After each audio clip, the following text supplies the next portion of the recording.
And we are live. This is Dark Journalist.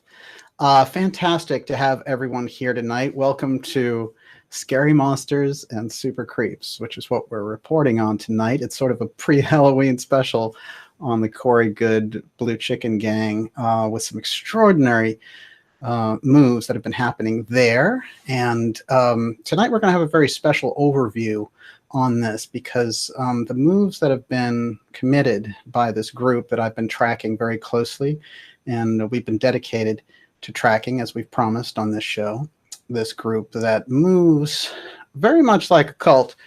I call it a marketing cult, but they certainly have had their hands in a number of different pies right now, and it looks like we just caught their hand in the cookie jar. So we're going to sort of round up exactly what's been going on, and then we're going to get into some rich detail because in working so long on this issue around these cults coming in and absconding with the secret space program research and the amount of plagiarism that goes on in relation to the field, I've accumulated a lot of information. Now, a lot of that information is in something called New Age Deep State, which is a series I produced of 5 episodes that are available online.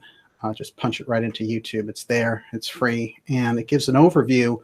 And I hate to say I told you so, but this is the nature of the beast because the Tom DeLonge gang is in there. The Corey Good gang is in there. And guess what?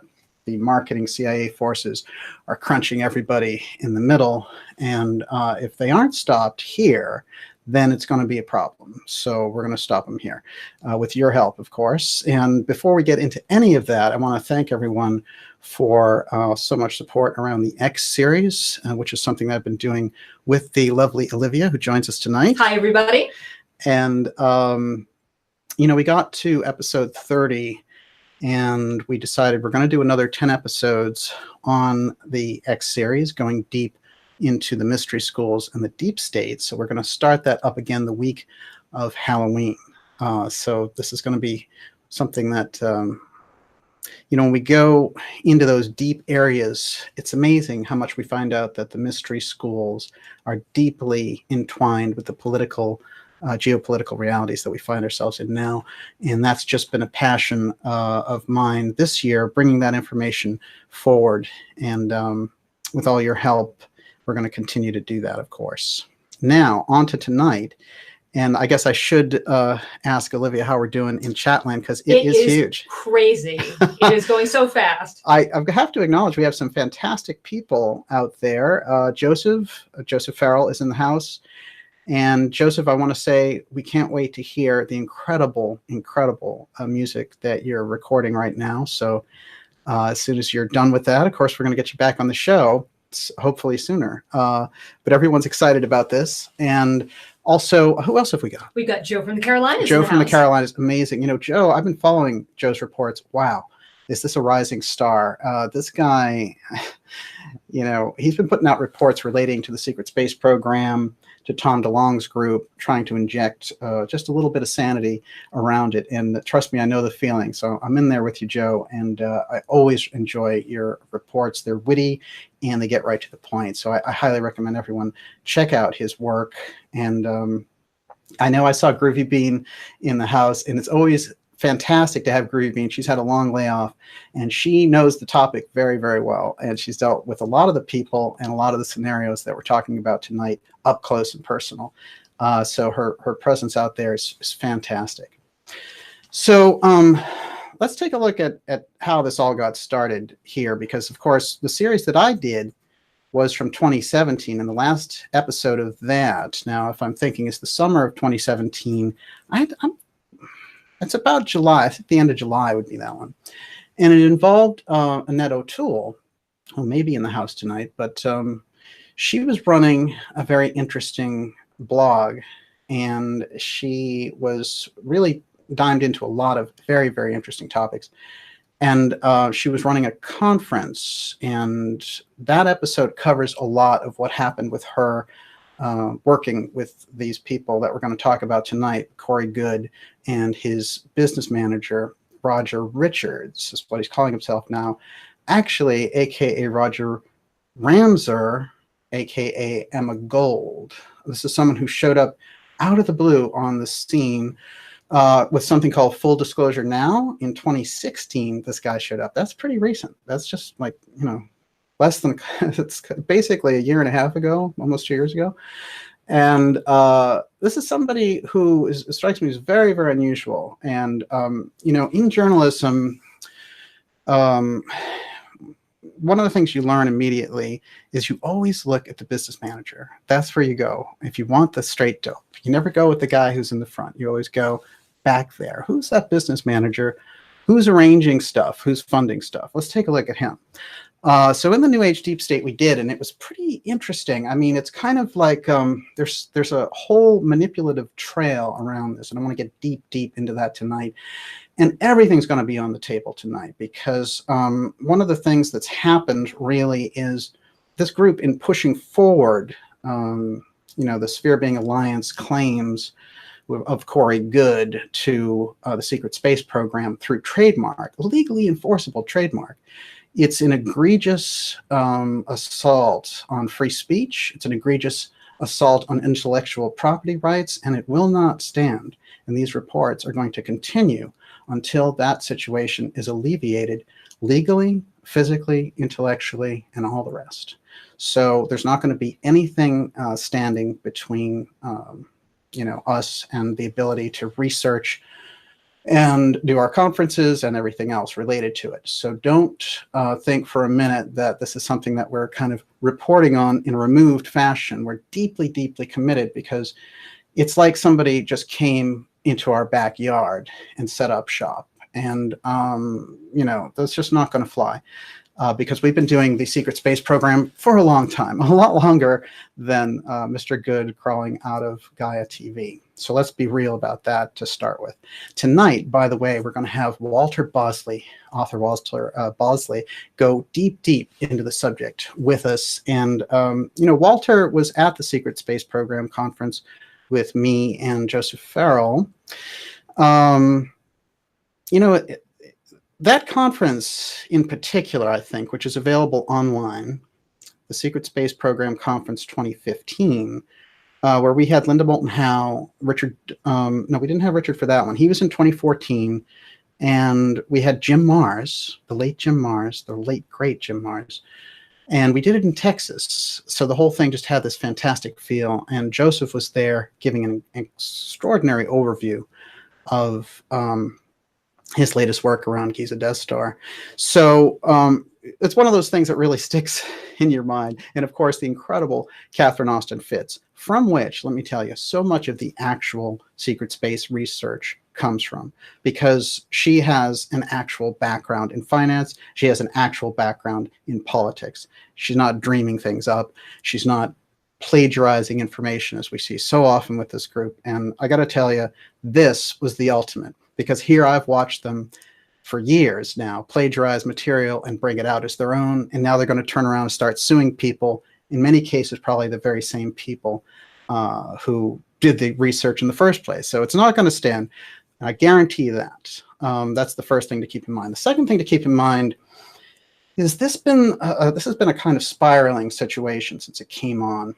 And the arrival of Corey Goode, I have to say, you always want to start things off with a first round TKO. Let's start at the beginning.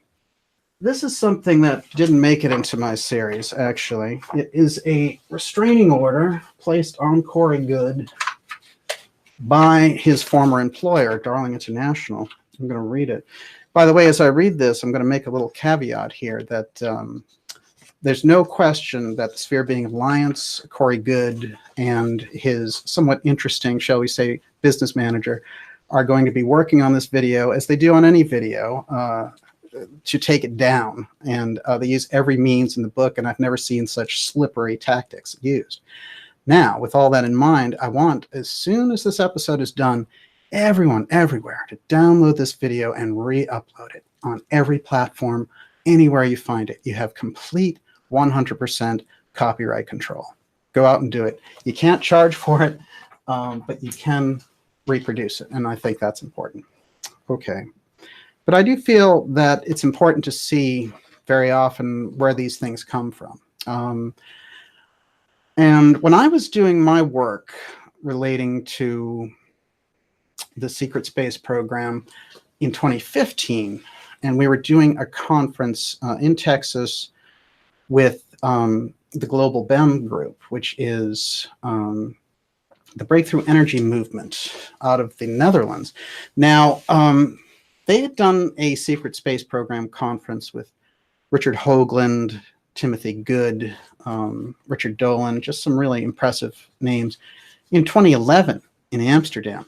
And when they came over here, they were looking to figure out the best way to present it. And I worked closely with them in 2015 on the show, and we did a fantastic job. And what happened, though, was the first kind of warning signs about the situation that we were getting a hint of was that the Corey Good people were out there slamming away, trying to become part of the show and demanding it, and in such a way that it seemed very orchestrated. And we instantly got the hint that something extra was going on with this guy who, after all, had just debuted on David Wilcock's Cosmic Disclosure show. One thing I want to point out, which is that in his recent resignation letter, David Wilcock said that he was promised a finder's fee for finding these guys. So just keep that in mind. I'm actually going to read that quote. And Wilcock, as anyone knows, is mostly famous for pretending to be the reincarnation of Edgar Cayce. I think now that we've done the episodes on the mystery schools, we can see just how much stolen valor something like that is. It's really quite despicable. And this is the nature of the marketing circus that has arrived in our backyard. And enough is enough. The trademarking of the secret space program is not going to stand. But we have to look at the people behind it to really get a handle on it. And I also think that somebody like Wilcock is a good example, because he's really the focal point of where these whistleblowers and the circus ride, because he was doing the show on Gaia TV. Now, as we know, they're both canned, they're out of there, and they're looking for new employment. And I was talking with Olivia about this, and I said, I saw the 7-Eleven help wanted sign. Looks pretty good, and there's nothing wrong with that. It's good, it's honest work. And you guys probably clear your heads out. I highly recommend it. But let's go back to what was happening just before Mr. Good was put out there as a secret space program galactic ambassador, dancing ambassador, blue chicken ambassador. So let's take a look at this affidavit from his former employer. I'm going to read it, so bear with me. Like I said, you're watching Dark Journalist here. We're doing a special report on some scary monsters and super creeps. And it's great to have everyone here. We actually weren't even planning on doing a show. We do a show every Friday night, but we were going to play a recorded show and come back live next week. Well, plans changed. Okay, so my name is Jeremy Current. This is the affidavit by Darling International against James Corey Good. That's our Corey, all right? My name is Jeremy Current. I'm over 18 years of age, of sound mind, and the information provided herein is true and correct and is based on my personal knowledge. I'm the Cloud and Data Center Manager for Darling International, Inc. in Irving, Texas. Now, when the show's over, I'm going to put the link. I've put the link up before, and currently, it's on my Facebook page, facebook.com/Dark Journalist. And I'm going to put all the links in the YouTube description when we're done, so that you have this to read, because it's very lengthy and I'm only going to read short portions of it. So he's the Cloud and Data Center Manager for Darling International in Irving, Texas. James Corey Good was employed in Darling's Information Technology Department and Systems Engineer for approximately 7 weeks, July 29th, 2013 until September 19th, 2013. During his employment, Good reported directly to me, and he reported indirectly to Cooper Wilson, Darling's Director of Technology. Okay, so he's in this tech company, and he's a system administrator guy, and they wind up letting him go after 7 weeks. Wilson and I notified Good on September 19th, 2013, that he was being terminated for performance reasons, i.e. not doing the job. On September 21st, 2013, 2 days after Good was terminated, Corey Good, September 21st, 2013. Remember that Good started on Cosmic Disclosure in early 2015. This is literally a year and a half before. 2 days after Good was terminated, Good sent an email to Human Resources Manager Ryan Schaefer and Julie Brewster, listing certain items that Good claimed were left in his cubicle and requesting that the items be shipped to him. Brewster forwarded Good's September 21st, 2013 email to me on September 23rd, 2013. Okay, here we go. So on September 23rd, 2013, after we received Good's September 21st email from Brewster, Wilson and I visited Good's cubicle. Okay, they went to his cubicle.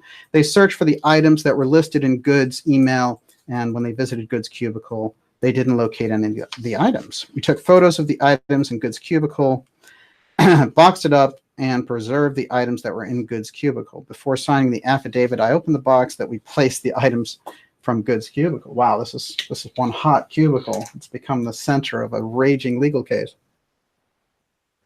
So basically, he's asking them for items that aren't there.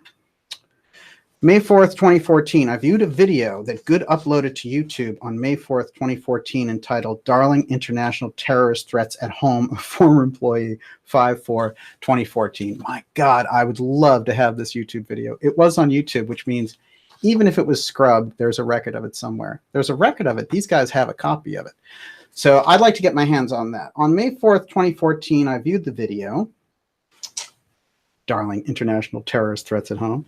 The video, which according to Good was recorded at approximately 9:30 a.m. on May 4th, shows multiple items scattered outside an entryway to a home, including numerous magazines, one of which a knife has pierced through the front cover. A metal back scratcher, so on. The video also shows a bullet on the threshold to Good's kitchen window. Good states in the video that he discovered the items shortly before he recorded the video, and he speculates that either Wilson or former Darling employee David Collins placed the items in front of his house. Okay. I did not visit Good's house on May 4th, 2014. In fact, I've never been to Good's home. I did not put those materials on his property and have no knowledge, information, or other reason to believe that anyone at Darling did so. I've never seen any of the items that are shown in the video posted by Good. They have never been in my possession. None of the items were left at Darling after Good was terminated. He signs it. It's a sworn affidavit from his former employer. Terminated after 7 weeks. Good basically claims that, he was terrorized at his home, as he says, and that they left a bullet and a knife through a magazine and all this stuff. You're going to see this pattern, by the way. It's starting to ring a bell, isn't it? That little dark alliance try to cut my brakes, Sounds familiar? Yeah, we've lived through this dance quite a bit. The cabal is after me. Help! There were helicopters. They tried to shoot at me. There was a laser pointer on my chest. Yeah, this is it. Remember, this is the guy who said the Blue Avians were calling him Enoch on Jimmy Church's show, and despicably, Church backed him up and said, this is important, seriously. Okay, there's a little Corey as Enoch for you. I did that one, but you get the idea. And I have some great images tonight. So we're going to have to kind of, get a real context for who these people are and what's been going on. Because what recently happened, I think, with the fact that they sent these lawyers after Jason Rice, who's the guy who took over at Gaia. Hey, Gaia has a hot new whistleblower, and he has a bigger story. That's right. He's killing more ETs than the other guys. And this was because Emery Smith and his weird story of being autopsying 3,000 alien bodies. After a while, with no proof, it was kind of flat. The ratings sank. Boom, these guys are out. And now the new guy's there, Jason Rice, and he's telling these stories. So while he's telling these stories, he gets an email. And the email is from Llaneros Law. Of course, the last name is familiar to a lot because Teresa Llaneros is a major member of that group. But this is her sister and representing Jason, representing the Good Clan here. And Jason Rice is who it's aimed at. Now let's just get a quick note of this. I'm also providing a link to this in the description when we're done, but some people have read through this. I just want to grab kind of the salient points here. Okay, so it's directly to Jason Rice, and he on Twitter has asked everyone to read this, so we're not sort of sharing his private information. He's actually putting it out there and asking people to bring it forward, and here we are. Okay. It's come to my attention that you've been using terms belonging to my client, James Corey Good, in various online and possibly otherwise broadcasts. That's interesting. You may not be aware that Mr. Good owns certain common law rights and pending federal trademark rights in the phrases SSP, no he doesn't, 20 and back, no he doesn't. This letter is to inform you of those rights and to apprise you that if you are to further participate in the broadcast or publication of material using these terms, you are in violation of Mr. Good's copyrights, trademark rights, and other existing IP rights. No, you're not. And that Mr. Good will take any necessary precautions to protect these rights. To be completely clear, this letter is to firmly request, and listen closely, that you refrain from any use, distribution, production, sale, or advertising of his work related to his testimony regarding the secret space program. Okay? Any use whatsoever of Mr. Good's testimony, story, or material that is not authorized by Mr. Good. Where's that second one? Yes. Or any material that is not authorized by Mr. Good. I'm sure you appreciate the gravity of the situation. This is hilarious because Joe from the Carolinas picked up on the gravity pun here. So obviously she's got a sense of humor, and working with these guys, she must. Please let me know at your earliest convenience your intention to comply with the foregoing. If you have any questions, I'm free to discuss. We appreciate your cooperation in this matter. That's kind of like, you know, when you turn somebody around and you twist their arm, they're like, we appreciate your cooperation. You know, it's nice to you cooperate. You know, we like that. By the way, don't slip on any banana peels on the way home, if you know what I'm saying. So we got the SSP Mafia on overtime here. So let's take a quick look now at the SSP trademarks. And these are hilarious. By the way, the interesting thing that's going on here is the audacity that they had to do this on pre-existing material. I mean, there's been material on this for decades out there. You know, it's basically like trying to trademark the word UFO. So I think we're going to be seeing more of this, but I think these trademark wars are right what they're in the middle of the heart of here, and we really need to get a handle on what's going on. So just so we know that we're on the same page, this is the actual trademark. It's available. I'm going to provide a link to it. But basically, there's something weird in here, which is that there's one of the provisions is for Halloween and masquerade costumes for men, women, and children. So I guess that's relating to the blue chicken. So let's get a blue chicken amen on that one. So they're largely talking about having the trademark used in entertainment services. One of the things that I pointed out when I spotlighted the marketing cult is that what they're up to is they wanted to grab a market. So in order to grab a market, they have to kind of pretend to be the market. So they come out and they say, you know, once upon a time, we'd market like Xena the Warrior Princess, for example, and you have a big hit show and everybody be happy and buy a bunch of merchandise around it. The scheme behind this was to present somebody as actually Xena the Warrior Princess and then market around that, because the market that they were going into was a market looking for the truth that the media wasn't giving them, for example. So just to give us an idea of what they're doing.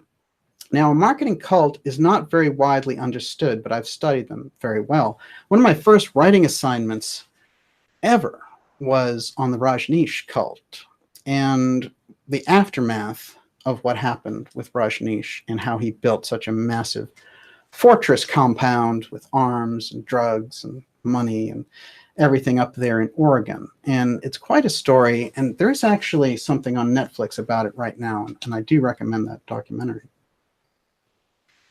What I'm trying to indicate here is that the cult patterns are very, very deep in my research mind. So I spot them pretty easily. And when this one came up, what grabbed me the most was the outright plagiarism that they engaged in.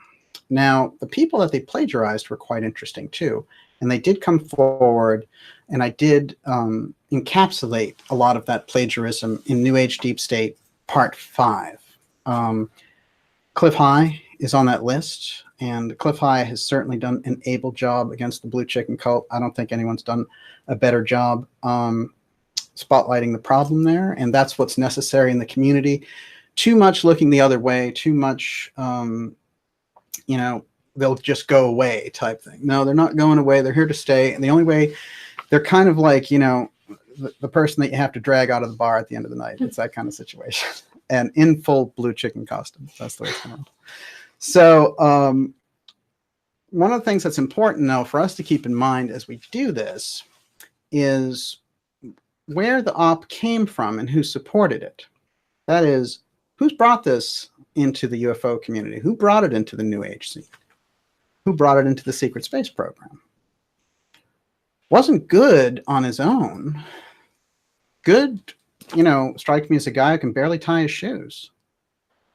And, you know, I've spent a lot of time looking at Good and the things that he's done. This is certainly something that he isn't behind. Somebody there is pushing him and creating this scenario.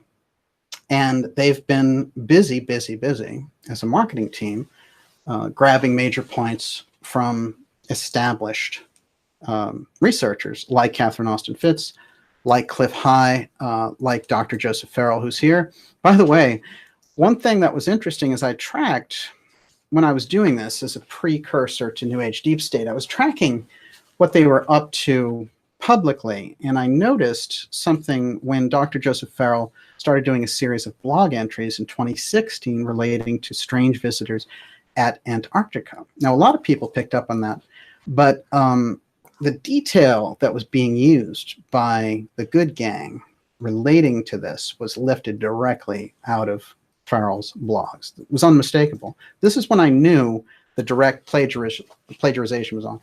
When it got to Fitz's work, it was very interesting because what they wanted to do is a kind of a smorgasbord. So the missing trillions became what they were grabbing there, but they would never attribute sources. They'd never say, well, Dr. Joseph Farrell came up with this. You know, page 228, Breakaway Civilization book. Good, you know, fine. Use the information, cite it. No, it was always, we've got our insiders, and they told us this about Antarctica, or like our insiders tell us the missing trillions are being diverted, and it's a special fund that Trump is going to give back to the people. The idea of this secret space cult appealing to Trump supporters is hilarious, because Trump supporters don't like to take a lot of BS. And, you know, I think when they get a closer look at this, some of the things that are going on now with the co-opting of the Q language for this group, the SSP group, forget about it. Okay, it's just not gonna happen. And whoever thought to the contrary that they could present Good and Wilcock as Judeo-Christian saviors to a Trump savior, I mean, it's absurd. I don't know who gave them that bad marketing advice, but we're going to see that blow up here also. But I do think it's important because, remember, they're all about plagiarization. And what they like to do is they like to form a narrative out of other people's research, which we've seen over and over again. Now, I pointed that out in the special. And interestingly enough, with New Age Deep State, originally, they were only going to be in the first episode. Isn't that fun? So after the first episode, where I introduced something that they were doing called Corey's Kids. Corey's Kids is a marketing program they put together to appeal to millennials. And it was a, you know, this is one of those plans that's truly cynical, because what they wanted to do was grab these people, young people who are just trying to do something interesting, get involved, and load them up with all kinds of stuff and present them as different experts in different fields. Secret space program. Now, it might surprise a lot of people, and some not, that Jordan Sather, who does the Destroy the Illusion channel, you know, the guy who recently put me on his enemies list on Twitter, that's funny. I haven't talked or done anything about him in over a year. You know, this is the nature of the environment they've created. And what I want to point out is that the person behind all this, the person behind Corey Good's antics, the person behind this kind of trademarking, the person behind this movie that's coming out, Above Majestic, the person behind Jordan Sather, his manager is, full disclosure now, and I'm going to point all this out. The guy's name is Roger. He calls himself Roger Richards now. His real name is Roger Ramser Richards. This is where we should be focusing our attention. This is the person, not Clown Corey, not Jordan. Who's behind pushing the op? Let's take a good look at that. And what are they up to? Well, the full disclosure now thing is really a marketing op. It came into the scene trying to absorb different lists, do different conferences. What his actual goal is, anybody's guess, right? But the idea is they're going to use issues and present it as a movement. So missing trillions are out there. People are interested in it. Good. Tick off the list marketing-wise. Marketing op. What else are people interested in? Antarctica. Tick it off. Okay, so I'm going to mix up this guy. I'm going to find this guy, Jordan. I'm going to put him together, and here's your tick off, Jordan. You're going to talk about, here's your lesson for today. You're going to talk about the secret space program. 1. You're going to talk about Antarctica. You're going to talk about the deep state. What's the deep state? Don't worry. We'll teach you what the deep state is. And they're going to absorb information from people like Fitz, like John Rappaport, like Joseph Farrell. This stuff, it's an open secret. We all know what's been going on here. Now, what's interesting and unique is somehow they take that stuff and they mix it up with this fantastical galactic ambassador. I'm in touch with blue chickens who give me instructions from planet Krypton, right? So you could, in fact, say, when you look at it, if it were just looking at the op side, and we're going to get more into the op angle, you could actually say that the op could very well be to make the whole thing look stupid, which is where I lean heavily, because there's just too many unaccounted for things.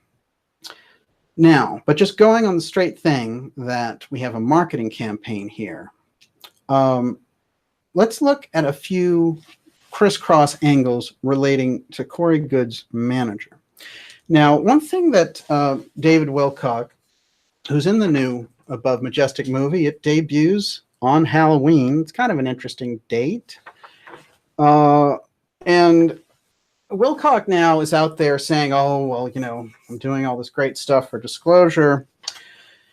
But when he was unceremoniously dumped from Gaia, he put out a resignation letter, which is kind of a clever thing to do if you think about it, because otherwise the buzz would be Wilcock dumped from low ratings from Gaia TV.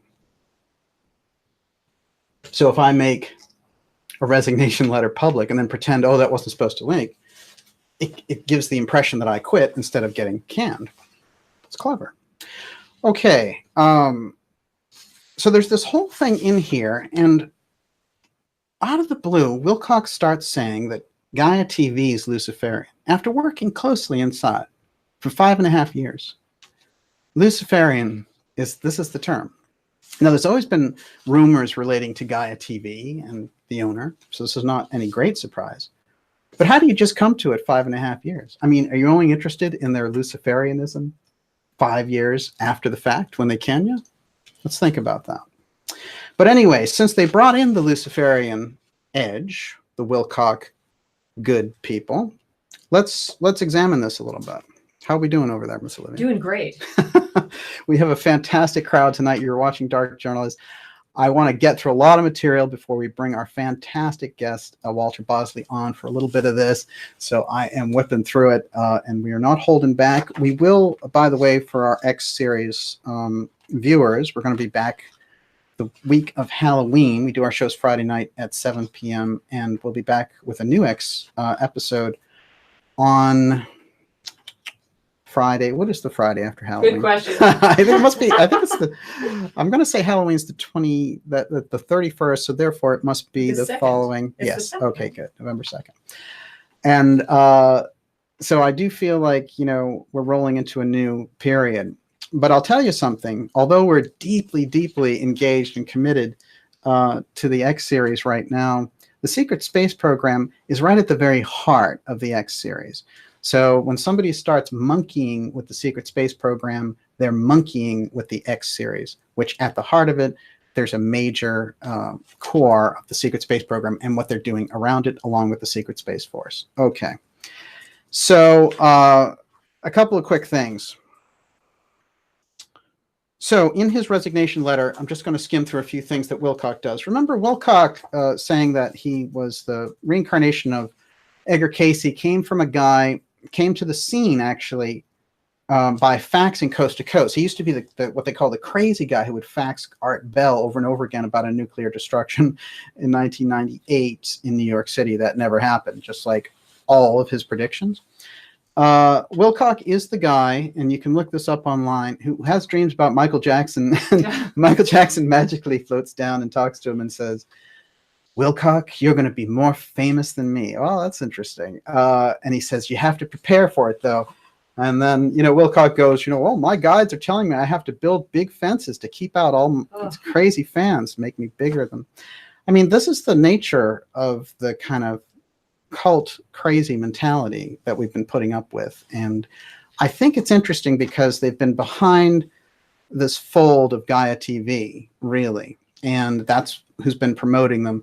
And really, the idea is a bunch of old white guys figured out that this would be a good idea and put this stuff through, and something quite insidious behind it all. And we're going to really drill down into what that is. Okay, but let's go down to his letter. Okay, this is resignation time for David Wilcock from Gaia TV. To then edit Corey Good and me both into a show that aggressively attacks God is evil and Lucifer is good constitutes a breach of contract. I signed as an employee. Oh. Okay, so he's saying that they're making him look like a devil. Okay. By, basically having him in this Luciferian propaganda disguised as entertainment. Look, Gaia TV, it would not surprise me that they're doing that. But you've been there for 5 years. I mean, are you saying you never knew that? Only suddenly now are you offended by the fact that they're Luciferians. That's interesting. They've been signing your paycheck for 5 years. Maybe you might have wanted to pay attention to that a little earlier. In my opinion, Ancient Civilizations, which is the show they had him in, is Luciferian propaganda disguised as entertainment. Luciferianism is the religion of the elite globalist group I oppose. Yeah, maybe. Okay, the ongoing promotion of Lucifer on Gaia is also an enormous corporate liability in light of some of the claims GEM is attempting to make. GEM, right? Gaia Employee Movement. Now, interestingly enough, and I want to cite this for later, it's going to be very important. This supposed Gaia employee movement, GEM, is anonymous. Supposedly, employees inside Gaia who want to get out, or former ones weren't happy, whatever it is. It's anonymous, and all of a sudden they started to adopt the language of what? Q. The Q drops, as we've seen in the community. All these things come out where Q goes, boom, boom, boom. Red October. Get ready, Patriots. Where we go one, we go all. Fine. But suddenly, Wilcock and his group, or this GEM group anyway, starts adopting that language. This is crucial. And we don't want to miss it because it explains a lot of the weird things that happened with Q when people started to monkey with it. Suddenly, Q was interested in UFOs after saying that they didn't exist. Suddenly, Q said, yeah, there's a secret space program. Oops, he almost signed it. Jordan, right, at the end. There were some problems here. But this is also a key point I want to bring up. Wilcock goes, I was also promised a finder's fee for bringing new insiders into the program. I've never seen a dime for this, and for any of them, despite being directly responsible for Pete Peterson, who they ran a $60,000 GoFundMe fundraiser for a housing crisis that didn't exist. It was just a normal foreclosure. He should have called it what it was. He claimed the New Age, not the New Age, but the New World Order was coming to get rid of Peterson, and Bill Ryan came forward and said, I regret ever having brought Peterson forward because we never properly vetted him. And it turns out his military and educational, his entire background, all those credentials weren't real. So whatever happened to that money that you raised? What happened to the 60 grand that was raised for Pete Peterson's fake emergency, which was just a housing foreclosure? He wasn't being targeted. I mean, it happens, you know, housing foreclosure.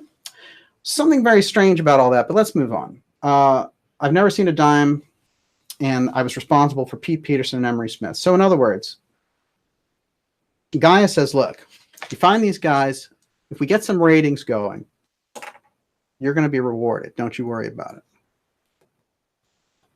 That gives him incentive to find people who tell tall tales. That's all that that does.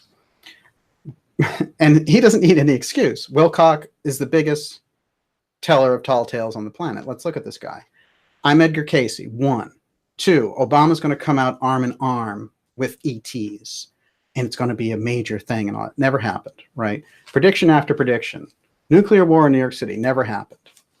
Cabal arrests. I found a thing from 2010, Cabal arrests on him and Ben Fulford. Same junk that they're spinning today. Never happens. Sells tickets, apparently. Fear porn, hope porn, over and over again. Recycle topics. Grab topics. Grab the missing trillions, which is work that's done over 20 years by Catherine Austin Fitts, who's the former Assistant Secretary of Housing, has been on our show many, many times. Runs Solari.com. So many people know about her work. Absconded over and over again with missing trillions. Professor Mark Skidmore has done that work with her now. Why don't any of these people who talk about missing trillions ever cite Fitts or Skidmore? Because it's their research. So, you know, going up there and saying an alliance is taking care of missing trillions is very disingenuous. All you're doing is saying, in my weird fantasy world, I'm talking to an alliance. But in the real world, the stuff going on in people's research, I borrow it, and then I talk it like it's my own. It's called IP theft. Now, this is an interesting thing. You should cite your sources. Now, what they want to do is take the trademark for things like the secret space program and prevent other people from bringing the real information forward. In other words, they want to stay on this fantasy trip where they have, you know, they're insiders to the alliance, or they're in with blue chickens who are giving them secret messages. And by the way, they just came back from Jupiter and had a big round table representing Earth. And don't worry, there's going to be, you know, there's going to be a big thing coming down. I mean, this is the state of that they're in, you know. And Church, I mentioned Jimmy Church, and I want to call him out on this program. I don't know much about his show, I have to say right off the bat. I've only listened to it maybe once or twice max, because it's not my thing. And I understand that he says he's just doing it for fun. That makes sense to me, because there's no depth going on there at all.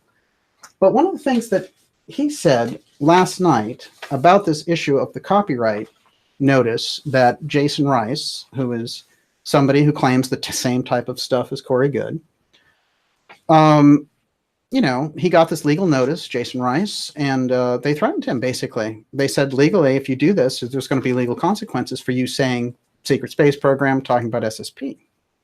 They don't own those terms. Corey Goode climbed out of a case where a judge barred him for life from visiting his former employer because he deemed him legally a threat.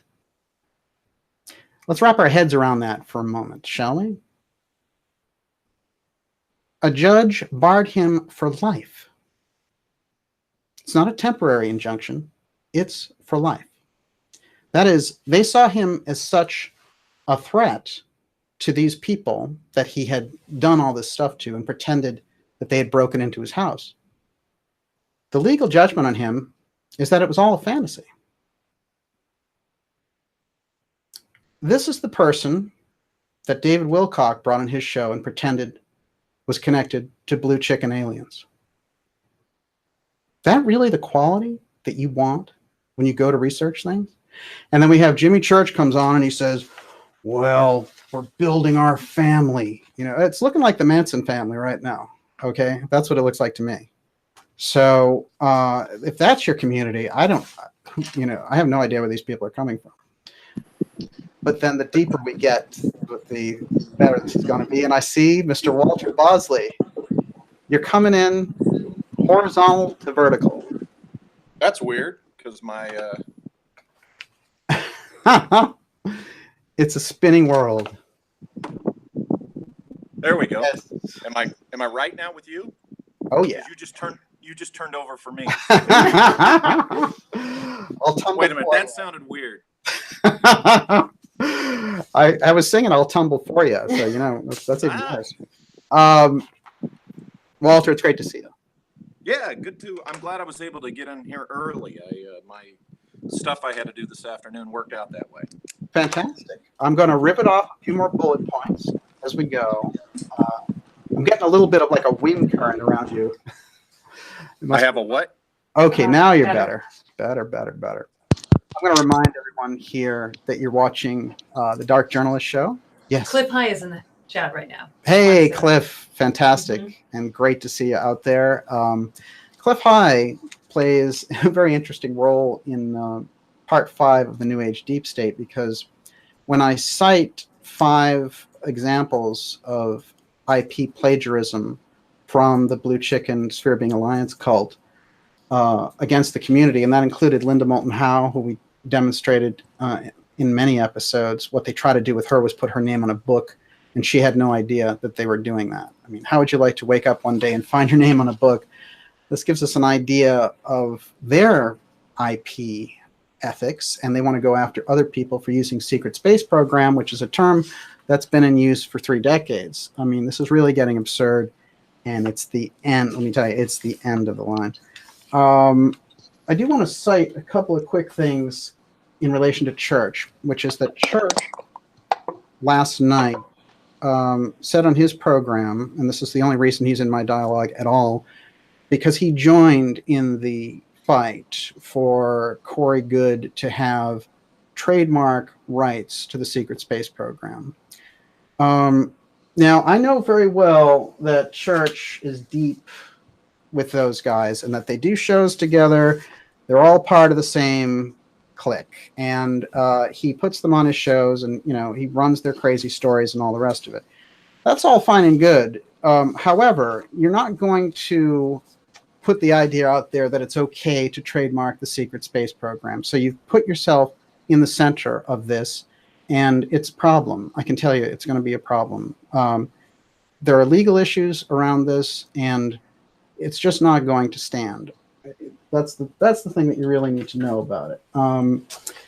Also, who in their right mind, you know, Jimmy Church, who in their right mind would tell their friend, and I know you're close friends with Roger Ramser, who is the business manager of Corey Goode and the Sphere Being Alliance, and runs Jordan Sather. Who in his right mind would tell their friend that it's okay to trademark the secret space program? That's stupid. Do you think because you're supporting this dumb idea that it's going to go through? It's not. You're going to have a lot of problems. They're going to have a lot of problems. That was stupid. So problems, you know, of a legal nature, people are going to start to see things. They're going to start to see weird things, connections here. They're going to start to see that it's weird that a show is going to have a guy come on claiming that Blue Avians made him Enoch, and that you promoting that to your audience. It's strange. It's going to show a lack of ethics. It's going to show that it's a circus. It's going to show what a lot of people already know. So, you know, more of that kind of rhetoric about the secret space program being something that it's good that Corey Goode trademarked, yeah, it's going to speak for itself. I find it particularly interesting and repulsive that anyone would come forward with that opinion. It's abhorrent to suggest IP theft. It's abhorrent to suggest that you go after other whistleblowers with legal papers. And it's abhorrent to take a guy who literally, you know, has been deemed a threat by a judge for life against his former employers, having rolled out on Gaia TV, who I know you work for, and then promote him as the real thing. I mean, it's pretty shameful. So maybe you should rethink what you're doing with the fun over there. Maybe that's a good idea. In any case, the secret space program IP theft will not stand. Keep that in mind. So a couple of quick things. This is, by the way, that's the blue chicken there. He's the one giving the orders.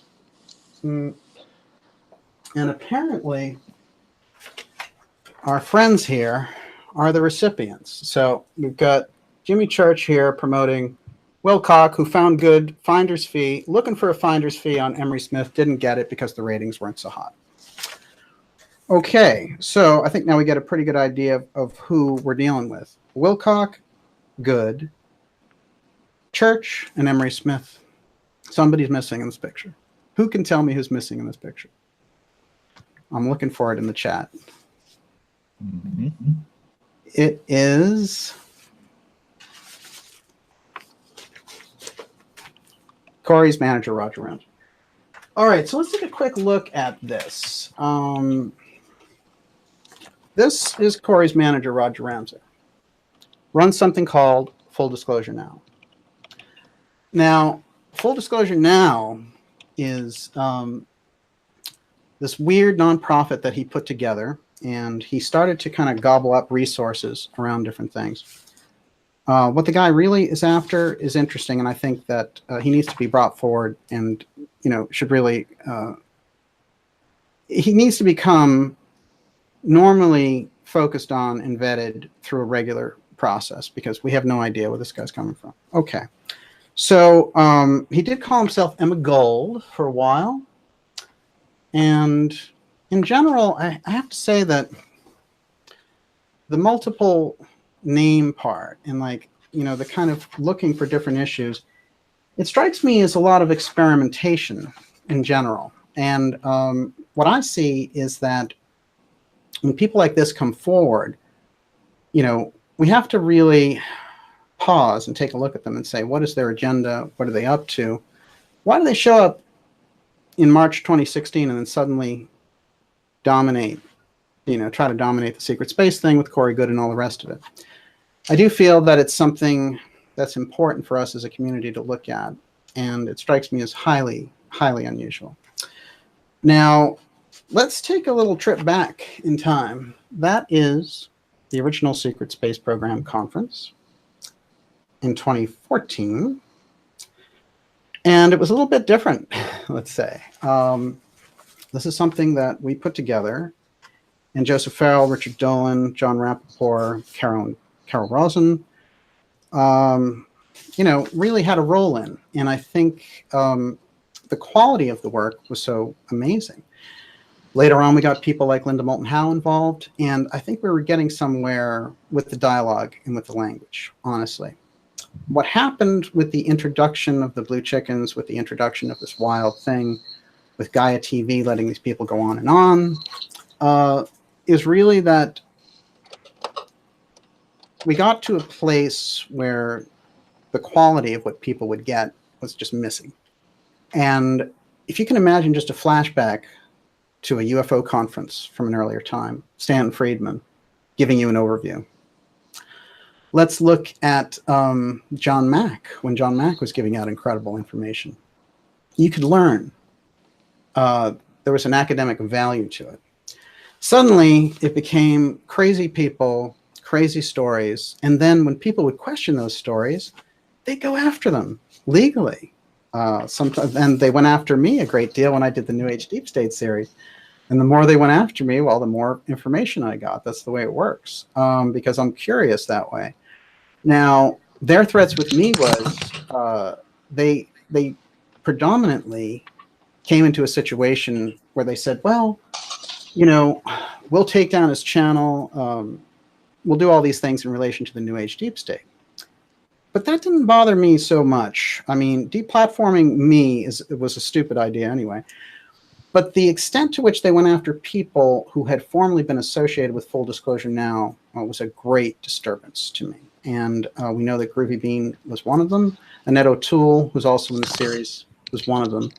And what happened really with that whole process was that the more those people came forward and shared their stories of working with the Full Disclosure Now, Corey Goode people, you know, I mean, the darker the stories went. Of course, Derek Faust told us about his experience also. And the takeaway was that there was an unethical group that had moved in and was bullying sort of weaker people who had put situations together but might be solo operators when they were doing conferences and all the rest.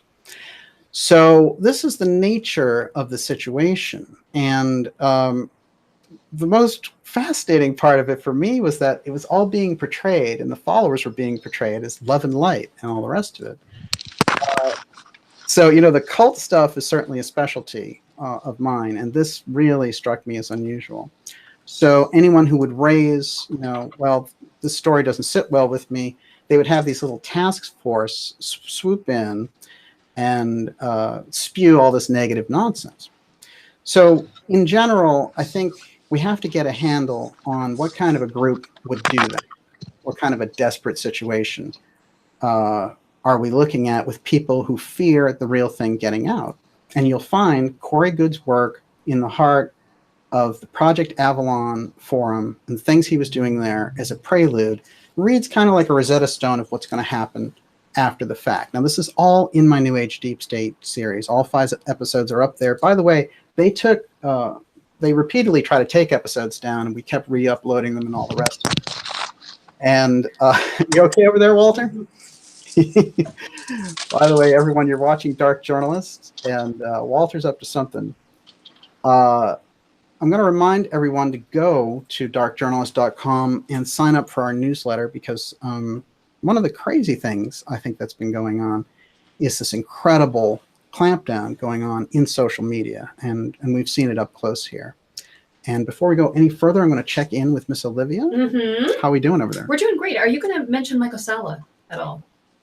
Well, Michael Sala is like their go-to guy for trying to smooth this out on the top. And what's weird about Sala, too, is that he had, you know, this kind of writing course that was a little bit different before all this came along.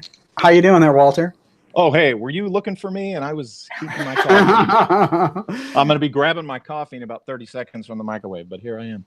Okay, so what we can do, actually, we'll when you grab the coffee and you're back, then we'll get into everything with you, and I'll just wrap this section up then. Go ahead. Are you going to mention the Gonzalez situation with Michael Sala now? Yeah, I think that's a good idea. This is also another piece of it, but before we go there, I want to see if there's any questions going on. Well, there's tons of questions. Yeah, let's start with a couple. Okay, so Robert Kaufman right away said, why are you wasting so much time on a known fraud? Could you address that? Well, what happens is, I agree it's a known fraud, and we're not promoting Corey Goode or the Blue Chicken cult, but it is important when they step over bounds and set a precedent by legally people for using the name Secret Space Program. That sets up a really bad precedent and is going to create hazards all around for everybody. So, you know, it's literally when somebody does something and they think nobody's paying attention, and they guessed wrong in this case, because of course we were paying attention and many others were too. And it's the kind of thing that I think it's a real community moment too, where it's just something that's not going to stand. And it's not just me that's saying that. We've cited the reports, and there's great people out there like Joe from the Carolinas who's doing it. There's a guy named C.W. Chanter who's doing nightly reports on this, and he has given it all his gusto too. So, you know, it's a rising wave. This was a bridge too far. It represents a violation. As a journalist, the first thing you do when people make that kind of improper, inappropriate imposition, and you know, come from this legal angle, going after people legally for a term there's no way in hell they could own, you make it a central focus. That's why we're on a special report here tonight. And one more question for you, Olivia. Okay, Gaia Sophia says, Olivia, if we all send $10, will DJ wear a blue chicken Halloween costume? We're going to do something special on Halloween, it's true, but you have to be here for that. No, we're actually going to broadcast on Halloween. We're going to have a special show. Okay, one last question. TJ Liberty Bell wants to know, can they have a chart of this? The players, I think the chronology. It's all in the New Age Deep State, actually. And I highly recommend those reports. They're short reports because I was doing a short form video then. With the X series, we're getting deep detail. So they're much longer reports. But the New Age Deep State, you can actually watch probably in a couple of hours. All right, and with that, I am going to engage our guest, Mr. Walter Bosley. How are you, Walter? I'm doing good, Daniel. It's good to be back with you, of course. It is a rather annoying subject, but that's kind of our bailiwick, is we have to deal with these things as they arise. Yes, absolutely. Well, you and I were both at the Secret Space Program conference in 2015 when some of these early shenanigans around good were going on, as you recall. Mm-hmm. So the process was in swing, was in motion at that point, way back then even. Right. Yeah, he was trying, he and his, shills, and I'm sure the people behind him, Wilcock and them, were trying to, quite frankly, impose him upon that conference because before the conference happened, because he was not invited to speak at this conference, which he was not qualified to do, because as we know, the people who put that on, we're looking for researchers, scholars, people who do a completely different thing than Corey and he and Wilcock and their circus do. So in the weeks leading up, I don't know how much of this you recall, but they were online, and any forum that would listen that was associated with this, almost demanding to know why Corey Goode was not invited to speak at this event. And how can you have a secret space program conference without Corey Goode being invited to speak? And then, of course, the first day of the event, there were two shills that they placed in the audience. And I say that because the first person to stand up and ask a question in the audience was a young woman who, the first sentence out of her mouth, I recall, was bringing up Corey Goode, was asking the panel, what we thought of Corey Goode and such.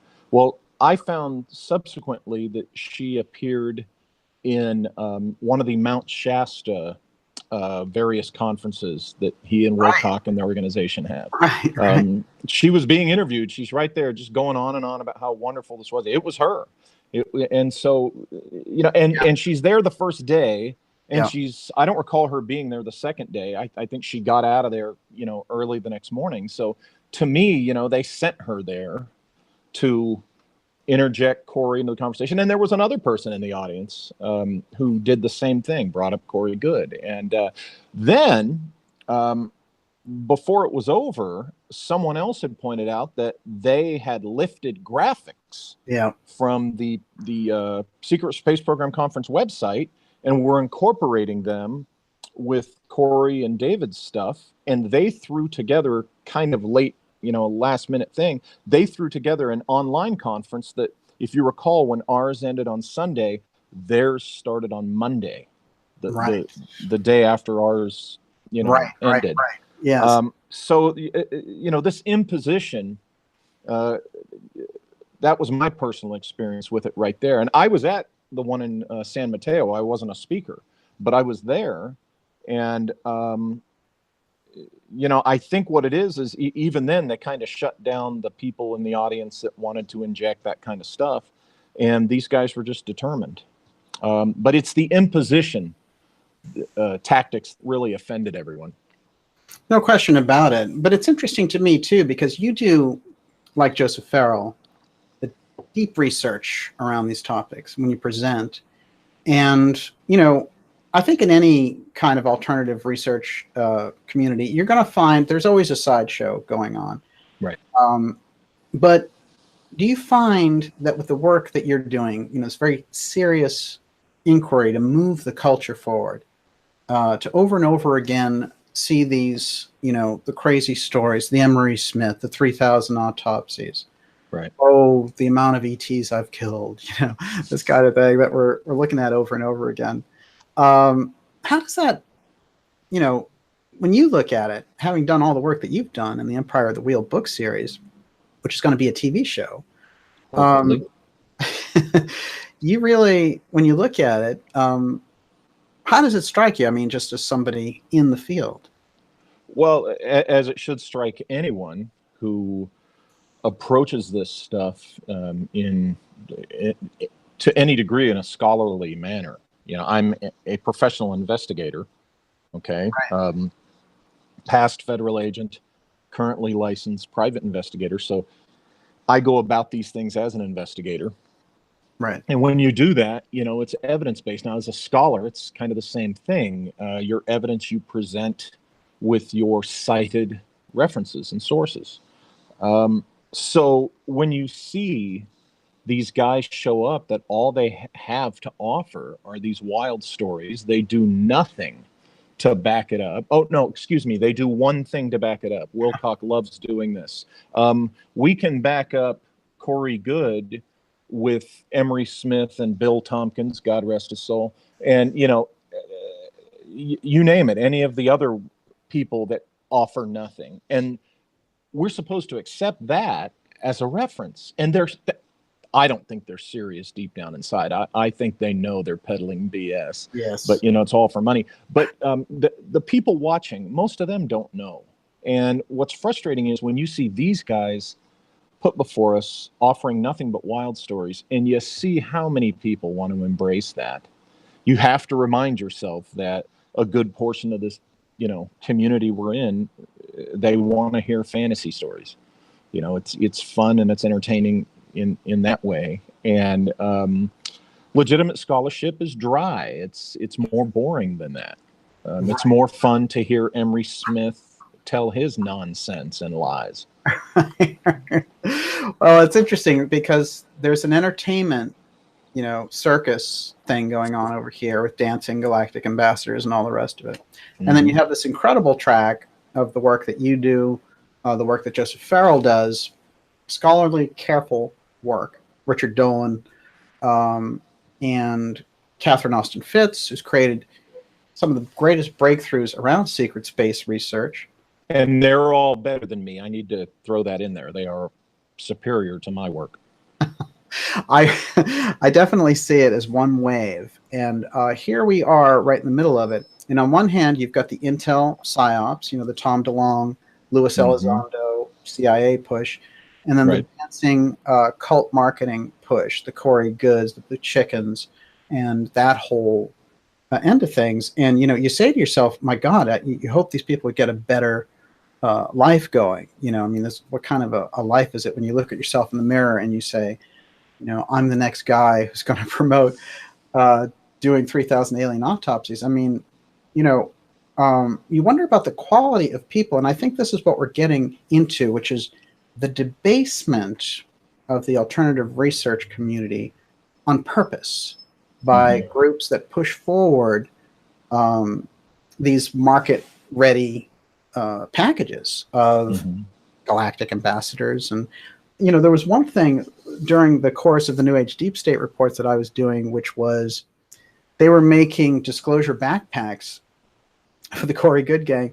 And they had a reptilian with a little kid. And he's like, here's your disclosure backpack. And I was thinking to myself, my God, if they knew anything about the research I'd done around this cult, how horrified any parent would be to look at a disclosure backpack from Corey Goode's 14-foot reptilian. This is pretty heavy. Yeah, and that's kind of it's a similar thing that I think is going on over with TTSA in this this astroturfing of community support. These TTSA fanboys, maybe I'm ignorant, maybe I've been too busy working on my books, but there's a lot of those guys I never heard of them before, and they'll say, "Oh, I've been around." I guess one of them had been around on one of the podcasts that I've done, but I didn't remember him. And but these other ones, and yet suddenly there they are. I think it's similar with Corey Goode. It seemed like there was just too much material ready to go and be foisted, like it was all from the beginning thought of as an entertainment package. Now people will say, well, Walter, you've sold your books to be a TV show. Let me illustrate the difference. I started investigating Empire of the Wheel in 2008 after Ann Walker, a local librarian, told me about the Cora Stanton mystery. I investigated that for 2 years. It's the coffee. I investigated that for 2 years before I decided to write a book. Yes. Okay. I wasn't intending to write a book. Then I wrote the book and it was published in 2011. 2013, 2 years later, I came out with the second book. And then finally, the data that had accumulated for a course of, over 6 years, the third book in 2014. Now, the third book, that was 4 years ago. Okay. And certainly I didn't go into it before writing word one. Oh, okay. I'm going to have this great vision of this being a TV show and maybe a movie, and I'm going to have lunch pails and underoos and kitchen utensils, all with the Empire of the Wheel logo on. No. It was, it was a legitimate subject, a legitimate mystery. I did the research, and the product was merely the book, which is the report of my time, and I have a right to sell that because that represents the value of my time. And it wasn't until 4 years after the third book, 7 years after the first one, that a producer comes to me and says, "Hey, I want to make that into a TV show." So I think you can obviously see the difference there. Absolutely. And I think it's good, by the way, to try to work with larger media. So I do it. Sure. Yeah, absolutely. We did a HBO special last November. We have more work coming up with those guys. And, the thing is, I enjoy that. I think it's fantastic, actually. Well, I don't think any of us begrudge. I honestly, I'm Boy Scouts honor, none of us begrudge if Corey sells his thing to Hollywood or to TV and he gets a cartoon out of it. That's great. I hope he has that kind of success. Here's the problem we have is that he's been presenting this stuff as the God's honest truth, and that's a load of BS. He doesn't back it up. The day he can prove it is the day, all of us will say, "Oh my gosh, he's right," and what a world that will open up. But, he knows he can't prove it. He knows it's made up, but he's so deep into this it's real thing that, he's going with it. But that's what bothers us is he's presenting this as absolutely a fact. Just take his word for it. Absolutely. Miss Olivia? Richard Dolan has joined the chat. Mr. Dolan, it's great to have you there. We did a fantastic 2-episode run with Richard Dolan, but I'm thinking it's like 4 years ago now. And I was so ready for that because I put down every case that I was interested in and just hit him over and over. And the details were like, ooh. But it's great to have him out there. Well, and you guys had great rapport. I love that interview, and we would love to have Richard on again, of course. Absolutely. And we're going to do that. It's interesting too. Gigi Young. Hey, Gigi. Hey, Gigi. It's fantastic. I do want to say this about Gigi. It's great to have you out there. Just to give you an idea of how Gigi, she's really kind of such a caring person about these things. Is when I was telling her some of this stuff, and there I am going, like, can you believe this? And Gigi leans in and she goes, "I think they're mentally not well." That's her, Gigi. So kind. Like, yes, that's exactly. You mentioned before I came on that the term secret space program has been around for decades, right? Yes. I don't know if you mentioned this, but Bill Ryan sent me this information today or posted it for me. He says that Bill Hamilton, we all remember him and his books. And again, your judgment of the books are your own, but Bill found where he used the phrase secret space program 3 times in his book Cosmic Top Secret in 1991. Yes. So excellent point. Yeah. 91. That's 27 years ago. Okay. Yeah. So hello, come on, Corey. Trademark office. Give me a break. Yeah. But the audacity of trying to do that. Now, what that tells me is that the marketing op is kicking up. And this is what is a danger to the community and the danger of the things that we're doing. Now, here's the thing. It's a danger to the researchers that got me into dark journalism. The work for Catherine Austin Fitts that she's put out.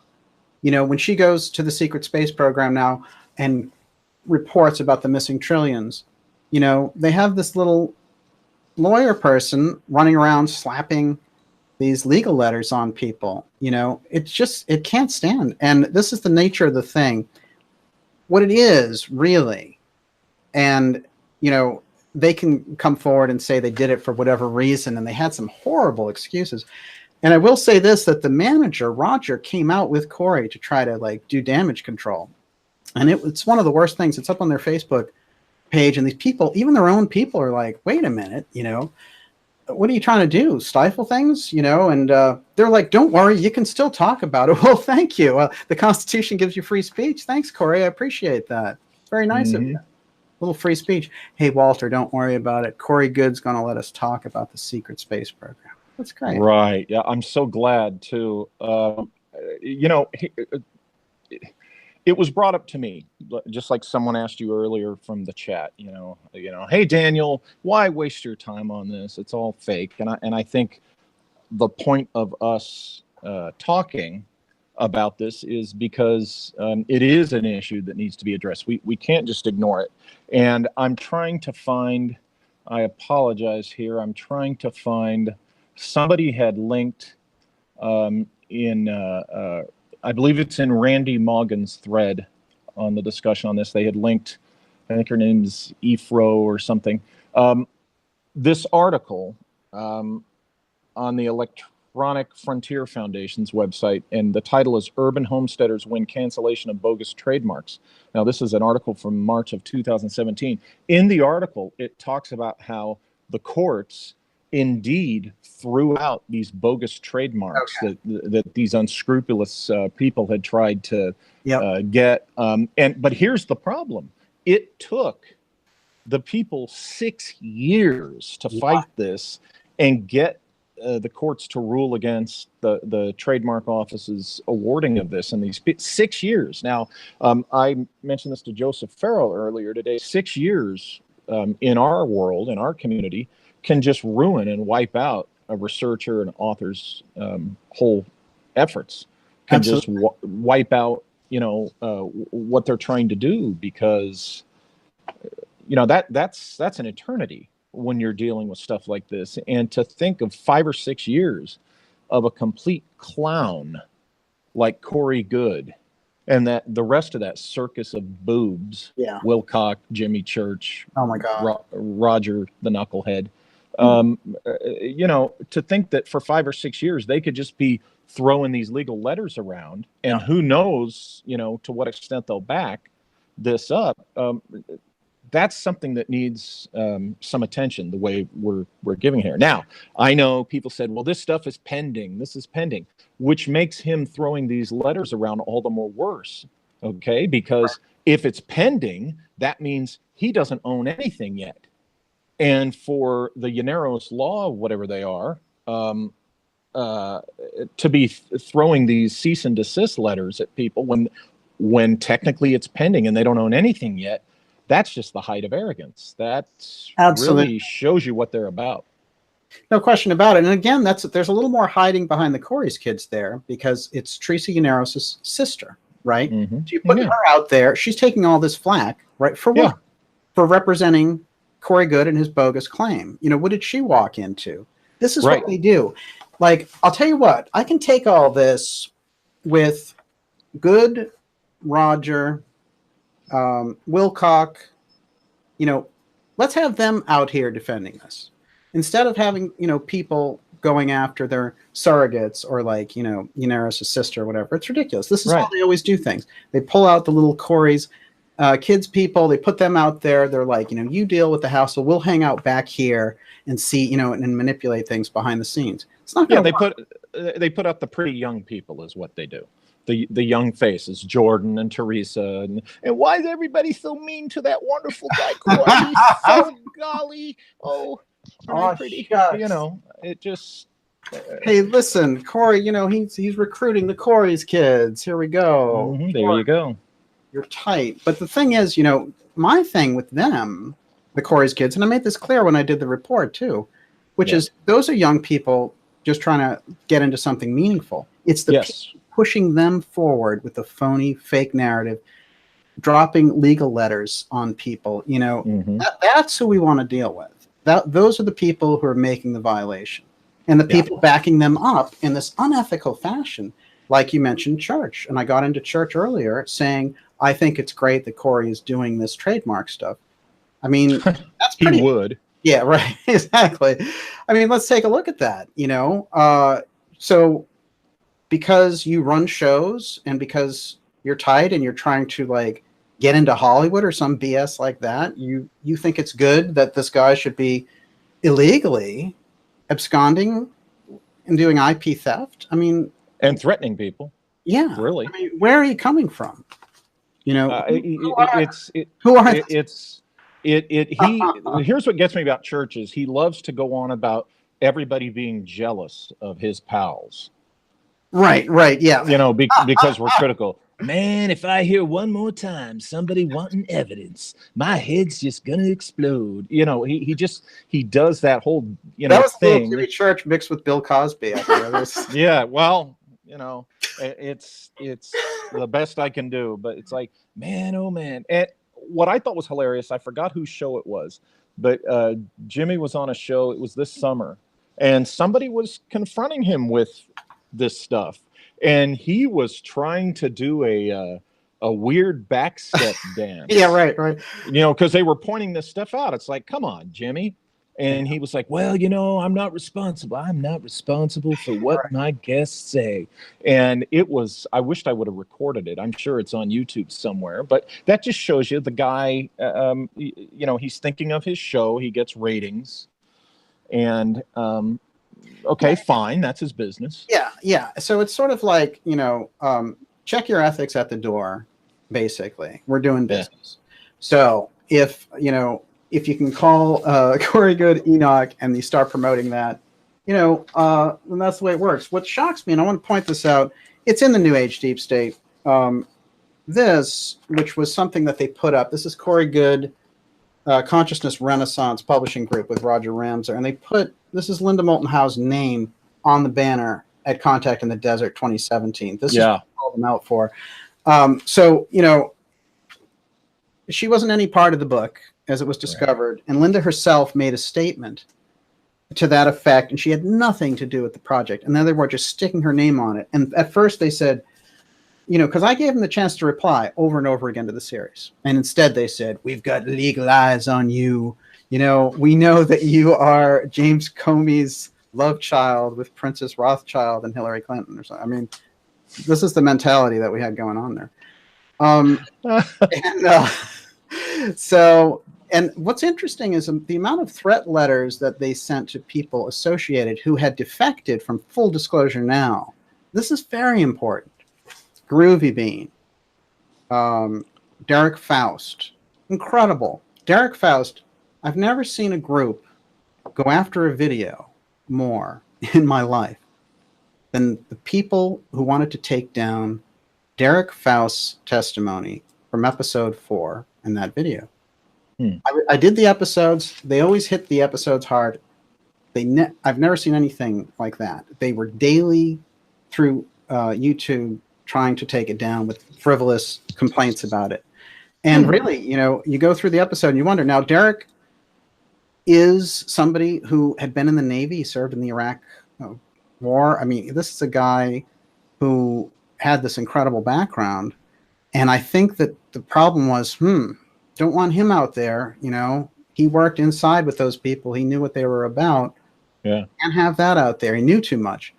And so this is the type of stuff that fascinates me behind the scenes with them. But, over and over again, when I put episodes out and when I talk to people now, so many people are catching on. There's such a wave of like, we don't want this garbage anymore. We want to move on. Right. I call it the lowest moment for the alternative research community. The Corey Good circus, the Emery Smith junk, the Wilcock, I'm Edgar Casey, all that junk. The cabal arrests are pending since the last 10 years, right? They never. Oh, yeah. And okay, now from this point forward, I'm going to say something that from this point forward, they'll probably find a way to incorporate it into their shtick. But go back and listen to any Corey Good or David Wilcock show up till this moment, and I'm not aware of, or I doubt you'd find where there were technical difficulties during their show, somebody jamming their signal or messing with their show like other shows get messed with.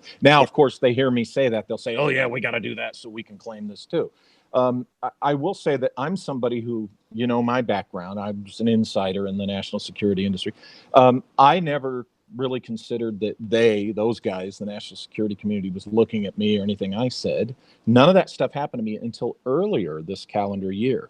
And only when I went on 2 or 3 shows in a row, because I had been asked a few times, I had actually, you know, put my mind to it and offered my opinion on to the extent that I think a secret space program, you know, its material existence. And all I was doing was commenting on what I think the ships would be like and the number of personnel. And 3 shows in a row that when I first started talking about that, had technical difficulties booted off. Yes. So I'm thinking, you know, maybe I was hitting close to home. And not everything I said was, you know, the first time anyone had guessed that kind of thing. Like, you know, I'm in that camp that says the ships are pretty much like U.S. naval submarines, because they've been doing those for a century and they've perfected that. Well, why not just put it in space, you know, a space version of that? And, you know, that's about how big it would be and such. And it was just it wouldn't be these Starship Enterprises and all this ridiculous stuff that Corey and David and others claim, you know, this big fleet. The dark fleet. Yeah.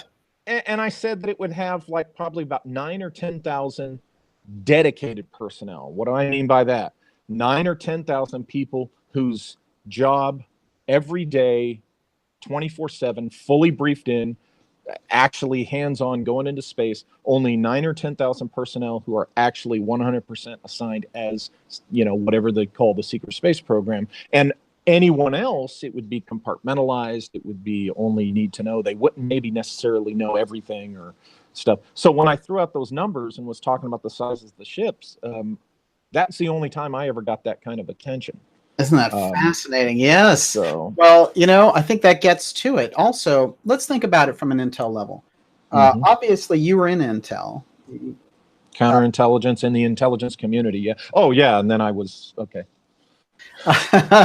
So when we look at that, wouldn't there be some incentive, let's say, on the intelligence side, to roll out the crazies, to just roll out worst junk around a very important topic that had been maybe turned because of the efforts of somebody like Fitz, for example, bringing the missing up and tying it to space? That's pretty dangerous for the deep state. So you might go back there and say, we've got to do something. We have to make this stuff look like it's a joke. Now, when I started dark journalism, I set up 3 parameters, and here's how they work real quickly. The official story. That's what they roll out there to protect the institutions. The counter story, guys like you who pick apart the official story, Peter Dale Scott, Joseph Farrell, they know what's really going on. They're very often called the conspiracy theory, but it's the counter story. And underneath that, junk conspiracy, the third force, you know, that whole thing, flat Earth, you know, galactic ambassadors, this type of thing. And that drives people looking into the counter story back to the official story, because they're like, you know what, that's too crazy. I thought about a secret space program, but if they promote 14-foot lizard guys, you know, preventing galactic ambassadors from getting assassinated, I'm going to go back to the official story. It doesn't exist. Right. And you're hitting the nail on the head, because I've said this before. I think we might have discussed it before. Go back to these secret space program conferences of 2014 and 2015. Yeah. Now, what, you know, you guys, Yaron and them from the Netherlands and stuff, putting these things together, I think it's very possible, I'm very confident in this, that the speakers and researchers who appeared at those 2 conferences were advancing true secret space program research farther than it had ever legitimately been. That it's very possible that whoever is pushing the Corey Good thing and handling it, and whatever agency is behind TTSA, these were greatly in response to those secret space program conferences. Absolutely. Because all those legitimate researchers, the work they were doing, Catherine Austin Fitz work especially, you know, look at McCandlish, Michael Schratt, and all these guys that were pointing to actual technical things, everybody. they were getting too close to the truth and exposing too much of it. So, you do the first one and they look at it and they go, okay, we'll see. And then the second one, wow, it's even more popular, more successful than the first one they did.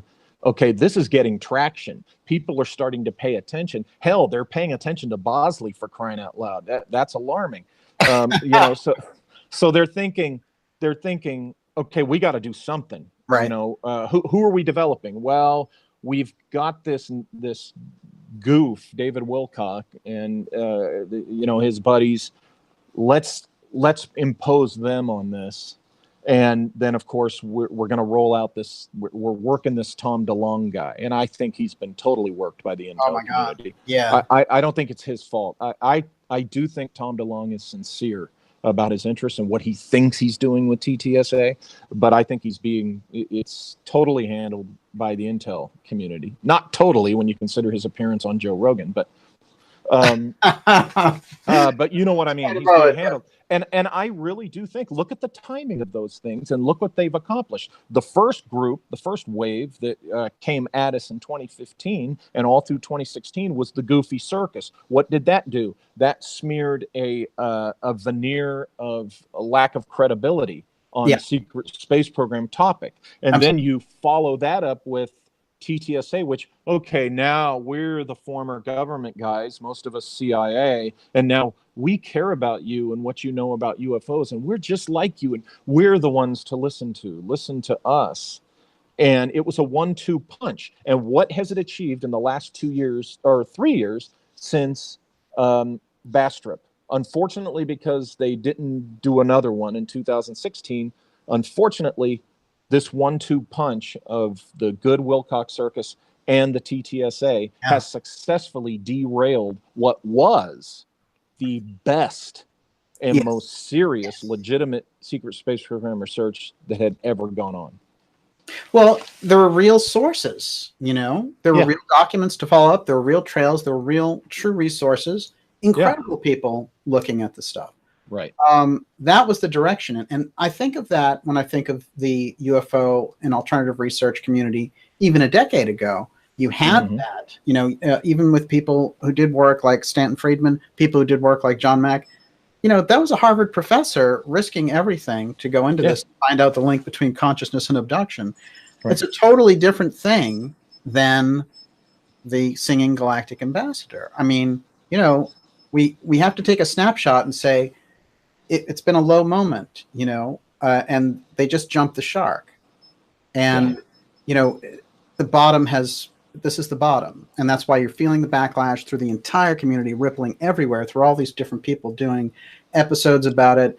And, I did a 5-part series, and I held the 6th part because I said, what I'm going to do, I think enough information has been put out there. And I think at this point, let's see how it rolls. Let's see how it goes. And to find ourselves, before now they're launching this movie, right, which is Above Majestic, the implications of a secret space program. There they are in commerce, by the way, supposedly with a nonprofit company making it, right? Let's look into that. There they are in commerce using the secret space program name. And then, boom, the trademark stuff, and taking Jason Rice, who's the guy who took Good's place on Gaia, and running after him with a little legal paper saying, hey, if you do this again, there's going to be legal consequences. Well, guess what? By taking that action, you just alerted everybody to what you were up to. So good job. Yeah. Now we're awake. Thank you very much. Yeah. How did, is there any story on why, because Corey was, the big star there, and then I had heard a while back that he got booted from the Gaia show. Was it just a mere, gosh, we love this guy's shtick even better than yours, or I guess there was some falling out between him and Wilcock and all this drama. I think that lends to Good being kind of desperate now because he lost his question Gaia thing. You're getting right to it, and this is an excellent point, which is, what do you do when you've been thrown out of this gig, and basically that was your main source of legitimacy besides Jimmy Church covering for you at every turn? I don't know how legitimate that is, but go on. Exactly.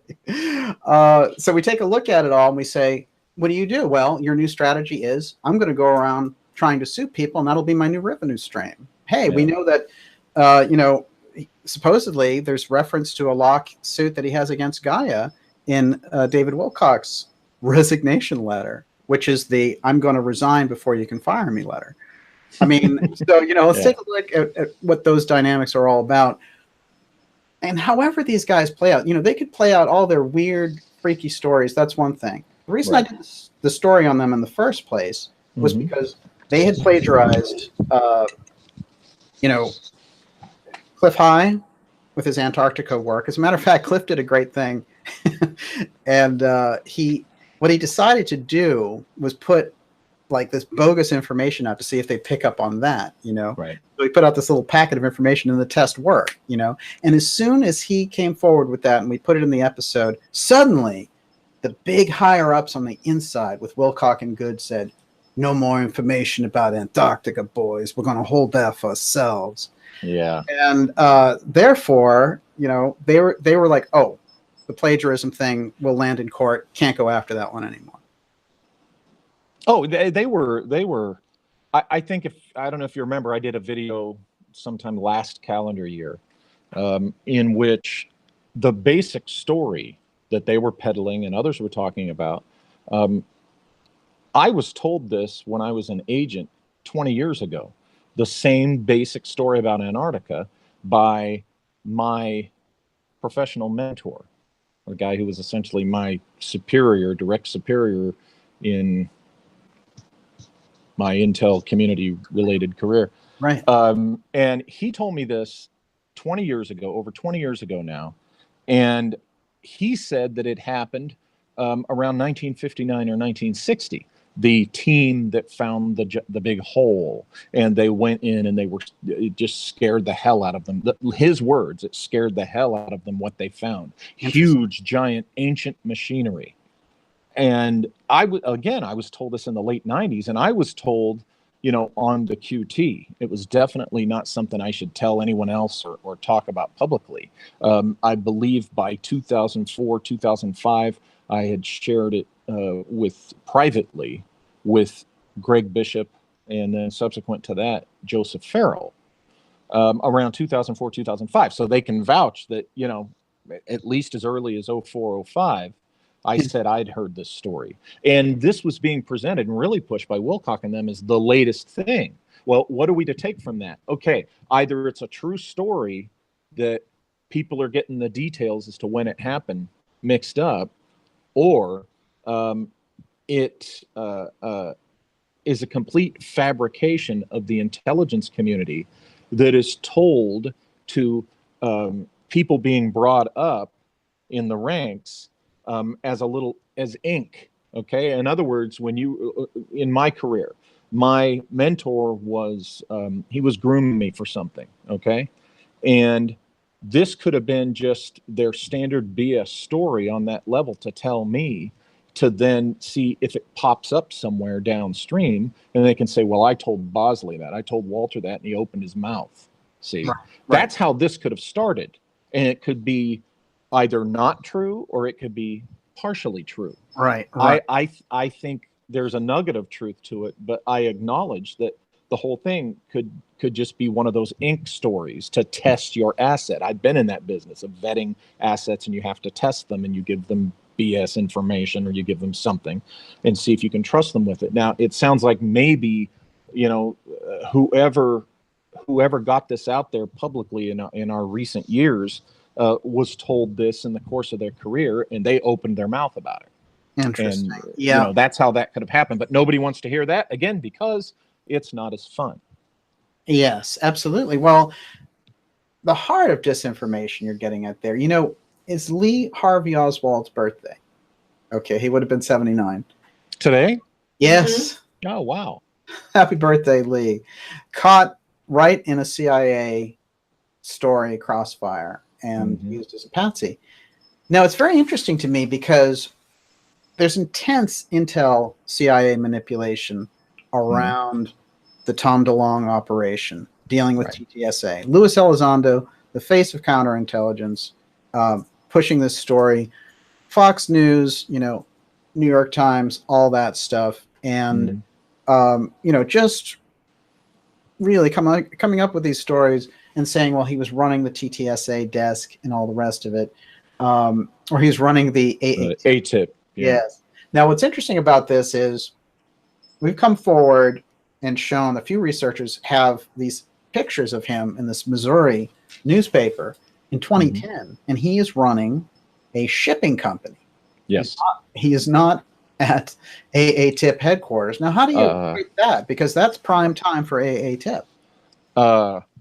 He could totally have been CIA in doing that. And here's why. And I've said this elsewhere. I said it recently. This is what I think. This is my personal opinion based on professional knowledge and experience. I think Elizondo he's retired as a staffer, but I think he's continuing to work for the agency as a, some degree of cover, shallow cover to not deep cover, contractor. And what they would do is, he finishes his work as a staffer on Friday, and on Monday he signs the contractor contract where he's still working for the CIA, but he's a 1099 guy, for example, is what they call it. He's a contractor, and his cover is this shipping company, okay? And that's how they pay him. And it's a real company.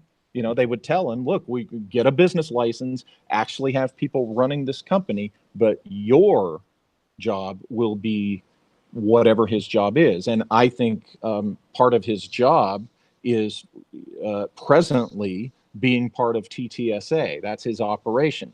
And he might have worked the ATIP desk for real when he was a staffer, okay? And so they incorporate that into, okay, how are we going to use Lewis when he gets out? Oh, here's how we're going to use him. And you try to keep your undercover legend, what you make up about your undercover identity, if it involves your true identity, what you want to do is keep as much of your cover identity, under your real name especially, as true as possible, with just a few things that aren't what they seem to be, so that it's easier to backstop. Okay, so if somebody digs into him, of course he's Louis Elizondo. Of course he was a staffer. Of course, they can prove he worked the ATIP desk. Of course he had the shipping company, because that was his assignment, start a real shipping company. Okay, that's how these things work. And I think it's, my gut tells me that he's still working for the CIA operationally, and the shipping company does not. That fits exactly with him being CIA. Okay, it actually gives us an idea of them working a cover for him in the past, just like him working TSA as a cover now. It's easy. It's just a matter of paperwork. Okay, imagine, and you know what? I'm not saying anything that you probably haven't seen in movies or TV shows, but imagine a guy sitting at a desk with 5 telephones. Okay, phone 1 rings. He answers, Acme Toy Company. Hey, did Daniel List work for you? Oh, yes, he did. Blah, blah, blah. Okay, thank you. You hang up. Phone 2 rings. Oh, Acme Ball Bearing Company. Hey, did Joe Schmo work? Yes, he did. But you follow me? And so, it's realistic to suspect that in Louis Elizondo's case that he's still CIA. Absolutely, and it's fascinating. The TTSA just became the very face of the CIA, moving in on the UFO field and creating this idea of the threat. There's this threat out there. Yeah. It's not aliens, but we want to get congressional funding going for this thing, and we want to sell stuff. I mean, isn't it eerie though how what they're trying to set up there resonates with the Carol Rosen story about von Braun's list of 5 things. I mean, think about that. Yes. And we've got these CIA guys. Now we're going to be the ambassadors to go between the government and you, the people, about what's going on with UFOs and possibly aliens, even though they tried to tap dance and change that when everybody called their bluff. But, it's eerie how it resonates with what von Braun said about how they're going to fake an alien invasion. And it is very creepy. I'll tell you, studying the role of John Brennan in this is also very interesting because he gave the drone king himself, Obama's drone king. You know, I despise that human being. Want to get one guy with a Predator drone at a wedding? You know, you're spotting him. Hey, there's only 60 people around him. I'll tell you what, we'll take them all out as just collateral damage. How does that feel? Yeah. Nice guy. So this guy comes forward and starts talking about UFOs after Elizondo comes out and says, I think we need more investigation into that. By the way, Elizondo, being in the CIA when he was, would have reported to Brennan. So, you know, let's think about this. The higher echelon of the CIA, finally, you know, we've been tracking them for years. Peter Dale Scott's work, I mean, all the way back to 1947. This is an extra constitutional agencies. When you get around space, they turn up. You know, here's another thing. There's a lot of people out there that are under an impression that MK Ultra is something that was born out of the conspiracy theory world, and I've had to point to people in the last 2 weeks. No, folks, MK Ultra is history. Yes. They had to spill the beans to Congress in 1973, very famously. MK Ultra is real. Now, who was MK Ultra? CIA psychiatrists and psychologists. Right. Who's on the board at TTSA? CIA psychiatrists and psychologists. Okay, folks, after MK Ultra and after the Benowitz affair, we now want to embrace CIA psychiatrists and psychologists in the UFO community? So bizarre. This is amazing to me. Now, you get MUFON, and they're like, we have as our main speaker, Luis Elizondo, right? Oh, nice big hit there. Thanks for letting the CIA into the store. The year before, who was their main speakers? Corey Goode. Good, Bill Tompkins, Andrew Basiago. I forget the fourth. It was just, and if Dolan's listening, he knows this well. And he was there. His part of that was wonderful. I loved that. And I mean, the whole circus show. You have to Dolan credit just for showing up with that kind of environment. Oh yeah, but you know, I loved his comments on the panel. Good was. Did you notice Good? People, go back if you haven't seen it. Go back, find the video. Corey's over there, you know, just being a silent little waif, you know, as Dolan's laying it out. And no, listen, it's because the chickens, you know, the blue avians were giving him the messages, so he had to do that. He had his radio. Until the triangle heads came in, right? He's got the big yellow triangle heads now. I think in a way the triangle heads are a kind of a ballsier version than the blue chickens. It's sort of like, wow, who came up with that? Let's psychoanalyze this. The triangle heads, they look like caution signs here in the States, right? Okay, maybe this is his psyche, his subconscious saying, slow down, Corey, caution. You know, I don't know, but I'm not a professional. That was it in humor.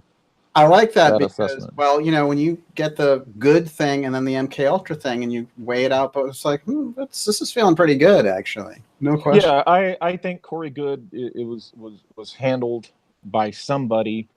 I definitely think Tom DeLonge, it was handled by. I mean, come on, look at DeLonge. I was brought in and told that I was on the right track, and I was really close to it. And I'm sitting here as a former counter-espionage operations agent, you know, from my background, and I'm going, oh my God, they ran a classic theme on him. You're special. Golly, we're going to bring you in and show you the goods.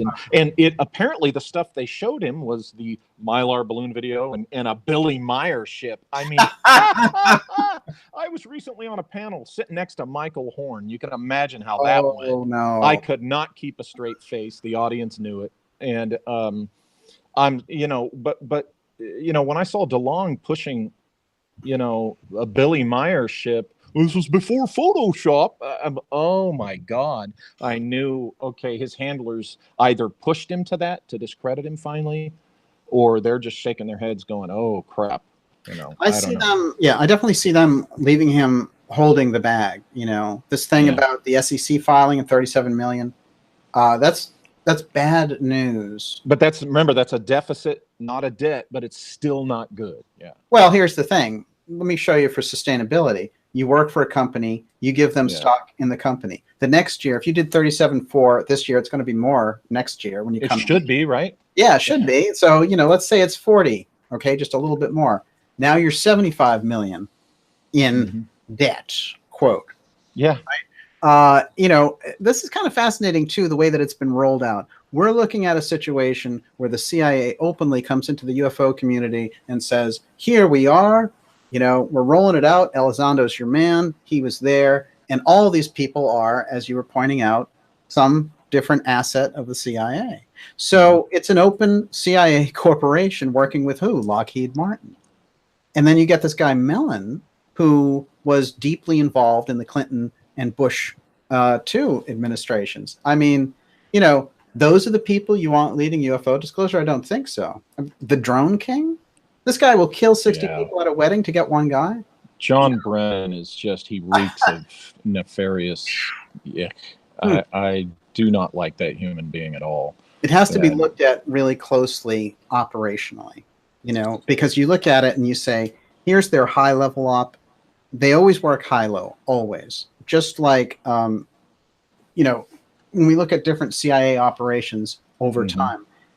A story came out recently in all those JFK document dumps that we were sifting through, and it was quite fascinating. It showed the CIA had followed a JFK researcher from 1994 to 1998 because he had done conferences in South America. And this guy's well known, and the story is absolutely legitimate. It comes out of their own records now that have been declassified. Just to show you, like, the high-low thing is always going on. They are always tracking. Why is the CIA interested in a JFK researcher 30 years after the fact of the assassination going to South America? Because when he's in South America, he's closer to who is still down there, and I'm one of those that thinks they were definitely involved. Yes, you're talking we're talking Joseph Farrell's Nazi International. You call it whatever you want, but exactly, he's like, he's in South America. We got to keep an eye on this. But I do want to say one thing though. What's really too bad about all this, these CIA guys we're talking about, is it's just like with the FBI and the nonsense that goes on over there. You have seriously a huge majority of people working in these agencies that are doing a righteous mission, and they're the good righteous folks that aren't involved in these weird nefarious MK Ultra or the JFK stuff. You've got CIA people that are out there all over the world in dangerous places, going against true bad guys, and when one unit does something weird or bad, it just kind of, unfortunately, the mud sprays on the whole organization. It reflects on the entire organization, absolutely. Yeah, and it's not. I would just like people to keep that in mind. It's like when I hear the OSI stuff, Air Force OSI, like our full-time job was to lie to UFO fans. No, I mean, most agents are going after drug dealers on base, or people that have committed sexual assault or stealing, or if God forbid somebody's committed a murder, and the rest of the agents are going after foreign intelligence service spies and legitimate things. And sorry, my dog. So when we have an air conditioning issue and the windows have to be open, so.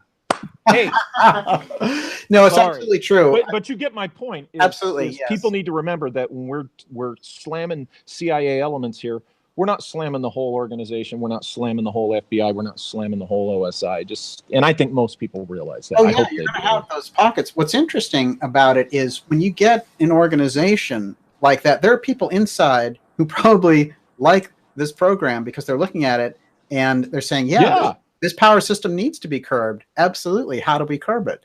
There's no question about that. And what's interesting to me, too, is, Harry Truman, who created it, came out after the Kennedy assassination and said, no way. It's like, reform it or end it. And he came out with an editorial in the Washington Post, and they tried to get him to unscramble that somehow, but because he knew what was up. He put it out a month to the day after the assassination. How old was Harry Truman when he died? Oh, he was up there. I think he was about 81. Okay. I was wondering because no, that's an interesting thing that you said that, because in their conversation, he didn't die till 72, and he wrote that in 63. But right, yes. Well, what's interesting though is this is interesting because Truman set up. He's like, I created you. I know the Frankenstein monster inside and out, and he said I created it for overseas work, you know, and I created it to get intelligence to the president. Interesting thing about it is the very night that he put out this interesting editorial that he did for the Washington Post saying a month after the date of the Kennedy assassination, we need to curb the CIA. This is not what it was created for. Alan Dulles, the former CIA director who headed up the Warren Commission that Kennedy fired, came to visit him and said, you have to retract that no matter what. And Truman said, you can't scare me. I'm already old. So he knew the implied threat of the whole thing. So it's interesting you mentioned Truman's age there. And with that, I'm going to turn it over to Miss Olivia, who is just overflowing with questions for tonight. And she's doing us all an incredible favor because, of course, as you know, the show, we weren't going to do a live show tonight. And so I ruined her plans, and here she is. Okay, well, I'm going to start. There are a couple people in the chat, okay, who are concerned about divide and conquer, okay? So Conscious for Now says, why are you falling for the divide and conquer within the UFO field? There are too many important issues to be discussed. And we're discussing them here tonight, actually. This is one of those important This issues. is it, I take issue with, I've been hearing that for the last 24 hours from some folks, and it's like, you know, you're talking about, you want us to talk about the important issues. Well, this kind of thing that Corey Good's trying to do could possibly stop us from talking about the important issues. Exactly. No question about it. That's sometimes, folks, we got to back up and deal with the practical, real world things in order to be able to handle these bigger issues. No question. I 100% agree, Olivia. And that these aren't about differences of beliefs. It's about bad actions. Yeah, well, listen, ethics. Let's start with ethics. When somebody pilfers somebody else's material, right, that's unethical, for starters. I showed 5 examples. There were hundreds. I showed 5 examples in New Age Deep State Part 5. They're there. No one can deny them. They're undeniable. So let's start with that. Intellectual theft, 1. 2, threatening people. I was the subject of threats. Joe from the Carolinas was the subject of threats from these groups. We know Groovy Bean was a subject of threats from these groups. So threatening people to try to be silent. They try to threaten me with my channel, right? You know, we're going to do all this stuff to you, privatize and, you know, show your Illuminati love child and all that stuff. But, and what's interesting to me is, see, I've worked in newsrooms in the mainstream media. So I have the background. And the first thing is that you learn is that when somebody mentions they're going to sue you or say a legal thing, the first thing that you learn is they have something to hide. That's one. The second thing is when they say a threat, like they're going to somehow deplatform you or ruin your job or something like that, that means they really have something to hide. And so the more, when they came up with this little list of threats, and I was looking at the emails that they were sending to people trying to get them to stop coming forward, I was looking at myself and say, whatever is going on with these guys, they have a lot to hide. And, you know, that's where the series advanced. They were in one episode originally, and they made themselves the star of every episode. And here we are again, not because, you know, I have my own issues with them and their dishonesty, but I hadn't done a report on them in a while. But I have kept an eye on their activities for sure. But the reason I'm here is because of their actions trademarking, and the reason you're here, because I called you in for this, their actions of trademarking the secret space program, which is a project I've worked on the research for, I've led conferences for, you've presented at conferences, Joseph Farrell's done the fundamental information on it, Richard Dolan's done the information, Catherine Austin Fitz. It will not stand. You will not get away with trademarking the secret space program and limiting the secret space program research community. You just invited the biggest legal backlash I think I've ever heard brewing in the alternative research community ever. And they've hurt their any potential popularity that they want, because they've just wholesale pissed off legitimate, you know, researchers and a lot of the audience. You know, here's the thing: if you feel like you honestly you have material that other people are stepping on or using, I'll give you an example.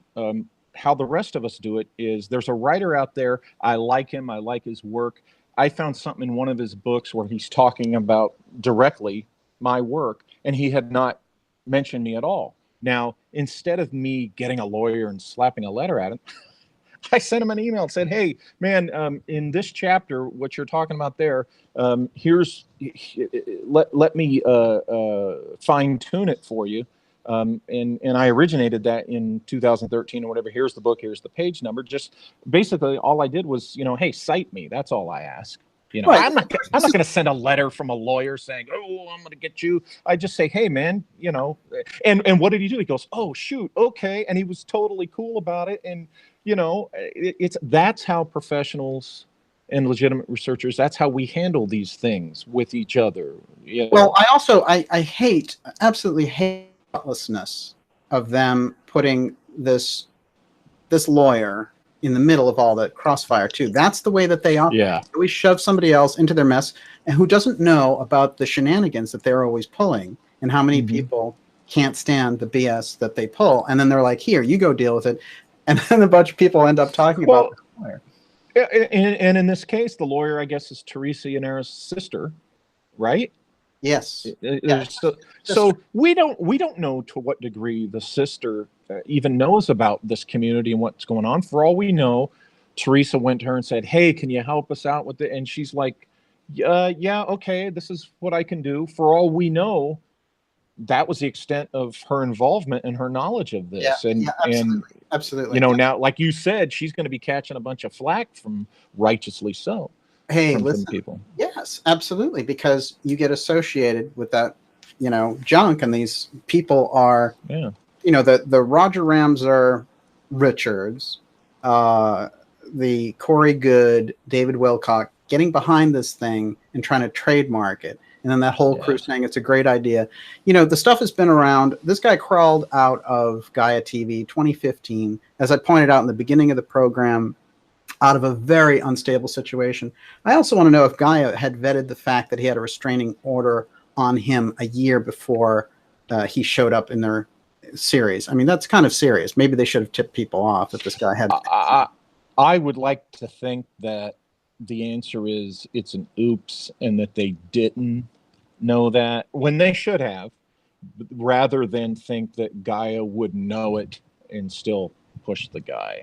But you never know. I mean, I don't work there. I don't, I've only been there once. And I want to say this too, in the thing about Corey's kids also, because Corey's kids, you have to remember that's a marketing program. They don't care about the people involved.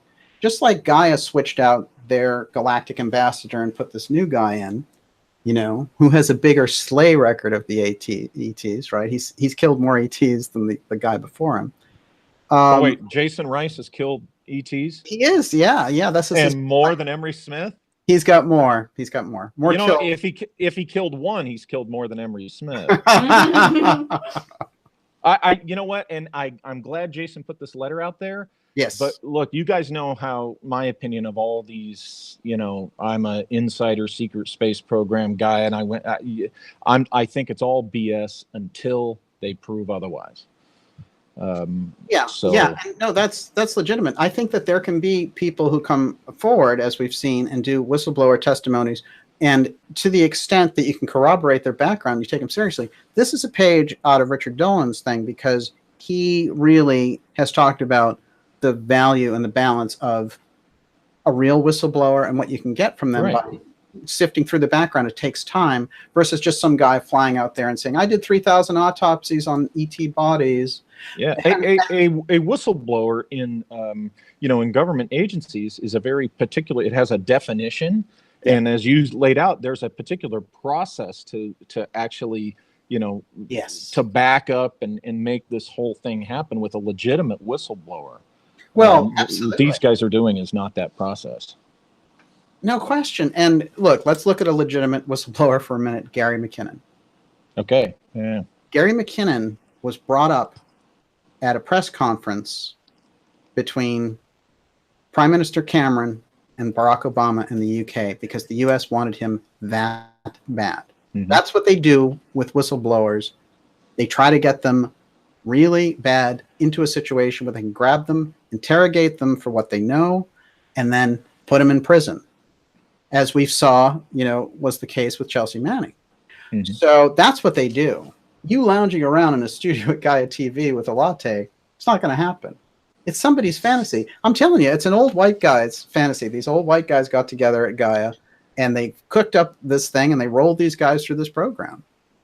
Now, and I think the difference between McKinnon and Manning was McKinnon was not an insider employee with any. He was a hacker, right?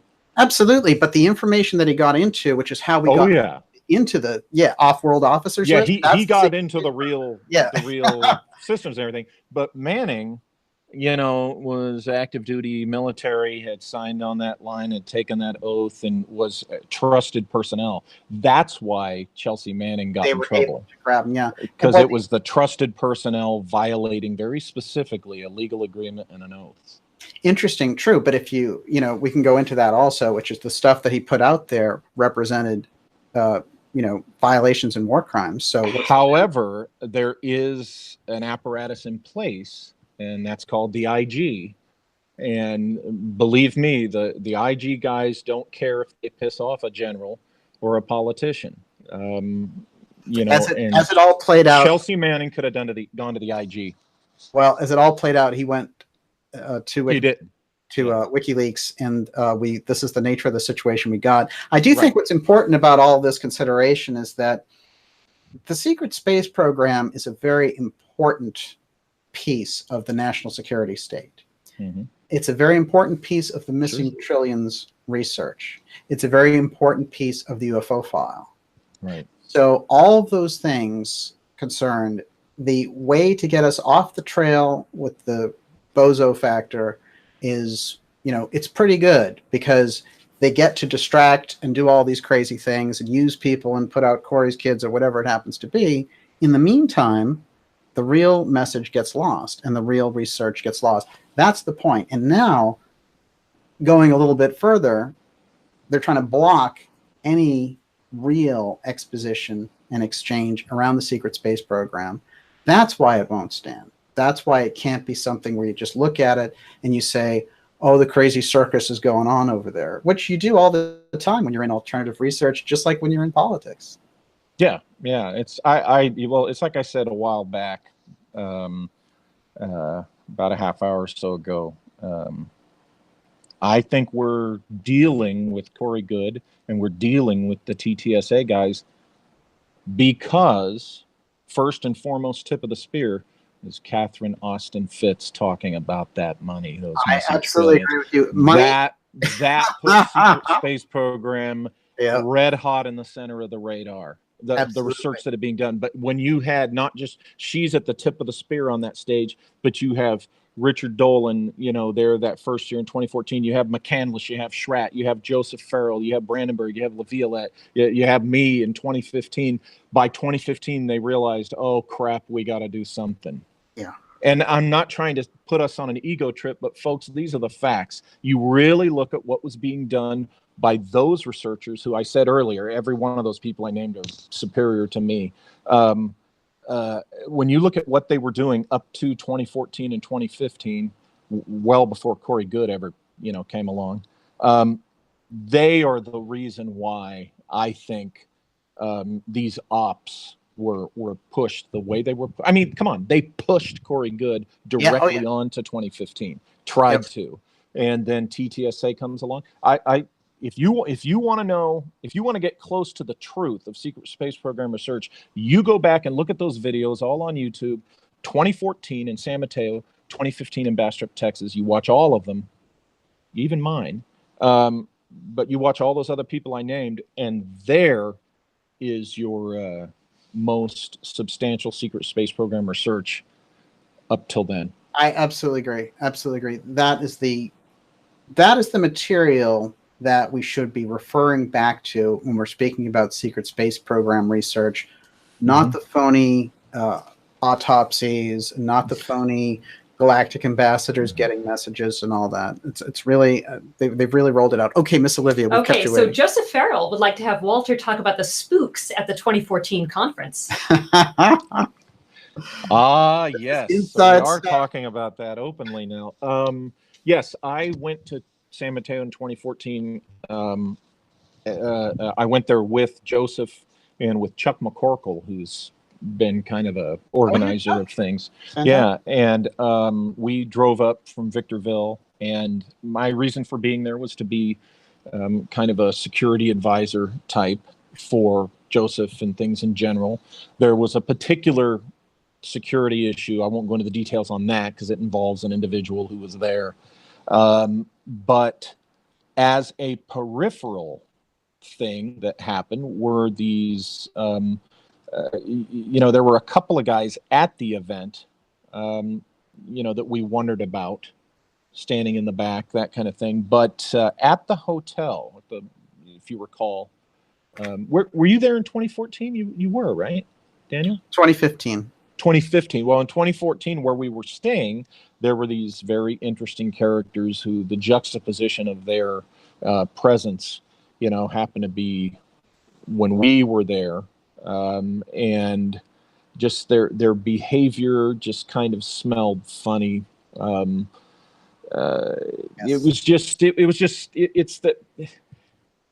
And to try to explain this to folks that have never worked in that world, from the outside in, you go, well, that could be anybody. That could be really vague. But when you've done this kind of thing, when you know what to look for, it looked like very much like what we suspected it was. And that was people who were there to just kind of take an assessment, see who these speakers were, see what they were saying during the day, but also to observe their interactions with each other at night. And why would you do that? Well, you want to see who's the loud, rambunctious one. You want to see who's the withdrawn, quiet one. You want to see who the big drinking partier is. You want to see the one who might, be hiding stuff behind closed doors. You're doing kind of general assessment type stuff. And they easily could have been doing this from their position of being other people staying at the same lodging. Wow. So, in my opinion, there were some funny characters in 2014 at San Mateo. No question. I remember Chris Carter is a part of the Secret Space Program audience, and he used the term in the X-Files reboot. He was right on top of it. So I wonder if he got Corey Good's permission to... Exactly. We have to alert Chris that Corey's got the trademark. Okay, Olivia. Brittany and Carrie ask, is there anything legally that we can do to stop Corey from copywriting these terms? Talking about is important, but what else can be done? Is that Cosmic Garden? Yes, it is. Hey, Cosmic Garden. It's nice to hear from you. The most important thing is awareness around this, first of all. Being aware that there's a group that's been in these circles and creating these types of controversies. And now that they're stepping forward openly to try to shut down the secret space program by trademarking the name, which is ridiculous because they just came out in 2015 and the manager showed up on the scene in 2016. He was running an export-import business on the West Coast, and suddenly he's interested in UFOs out of nowhere. Maybe, let's have him come out and talk about where his interest in UFOs came from out of the blue and why he suddenly became the bankroll stash for Corey Goode and his stuff. Those are the types of things, because if you're feeding this stuff out to people and you're saying, hey, it's a revolution, baby, it's a disclosure revolution, it seems to me it's more of a cult of disclosure. And my guess is it's a marketing cult. And that means that they've studied the entire field very well, and they figured out those points to put forward. And I think that a lot of the intel support around groups like the Corey Goode thing comes from the outside looking in and saying, this thing is good. It's a good distraction. Let's help push that as they're doing the marketing cult thing. So in terms of what we can do, anywhere, I think what I'm doing right now is a hashtag. And I think this is important for everyone to do to start with. And there's a couple actually, but the one that I like is no SSPTM.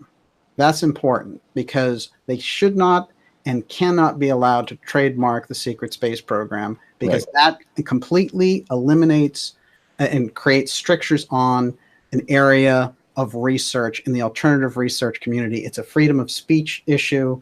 It's a freedom of assembly issue. It's getting in there. And what they're trying to do is tie people up, tie them up, say, oh, here's your legal letter. Now you're thinking about court stuff. make other people avoid it. Maybe you'll get important people who are doing it to avoid it. Maybe we can shut down Fitz from looking into this because it's just too much of a hassle, and therefore let's move around. It's not going to happen. Well, what's interesting, why are they using these dark cabal tactics? That's exactly, throwing these legal letters around, and Yes. isn't this what their dark cabal does? That's right. The cabal is really one thing that folks can do is anytime you hear them say something that you've heard before elsewhere, go to the source, identify, where you heard it before, the page of their book or what video that predates Corey Goode, et cetera's use of this, and note that and inform people, inform that author, inform that researcher, let them know every time you see this happening. And, if you're inclined to, when it's phone-in time over at, Jimmy the Knucklehead show, call him and call him out on this. Say, how can you give your moral support to this kind of, potential plagiarism and silencing, and just spell it out for him and call him out on it. Yes. Make him do his Jimmy Church tap dance that I heard him do this summer, and put the heat back on them. Yeah. For doing this kind of thing. Always do it legally and always do it safely. Yeah. And be righteous about it. Be right. If you're going to do it, be right. Absolutely. No, it's polite, it's professional, and it's to the point. And there's no mistaking it at all. Okay, Miss Olivia. Okay, so no war but the class war says, Daniel said he wanted to comment on Gonzalez, who was interviewed by Sala, but I think you kind of sidestepped that a little. Well, it's one of those things to get into, but I will say that basically, the stories that came forward around that were that they had decided to create some kind of a composite character named Gonzalez, and that Sala in his book put the name out before they could get a handle on it, and they were like, oops, so these weird characters that they create, like Sigmund and all that stuff. I mean, what's interesting about them, I would say, is this, that the fact that they want to do comic books, the fact that they want to do the fantasy stuff, the fact that they imitate Star Trek to such a degree, just go into the fantasy realm. You're there, you're right there. Keep on going. This idea. Call it what it is, entertainment. Exactly. A marketing cult coming in and sizing up and saying, nope, we can sell it better if they think it's real. That's the problem. It's not the idea that these people can't come up with good ideas or comic books. Go for it. But don't pretend, the gig is up. Let's face it. No one with a brain thinks that you're a galactic ambassador. It's over. So, the only thing you're doing is creating a lot of legal hassles. That stuff's going to come back on you because you've got a pretty crazy past there, Corey Goode. Let's get real. Okay. I've seen it up close. And, it's not pretty stuff, and you don't want all that junk coming up. So take a real good look at that. Take a look at your own actions.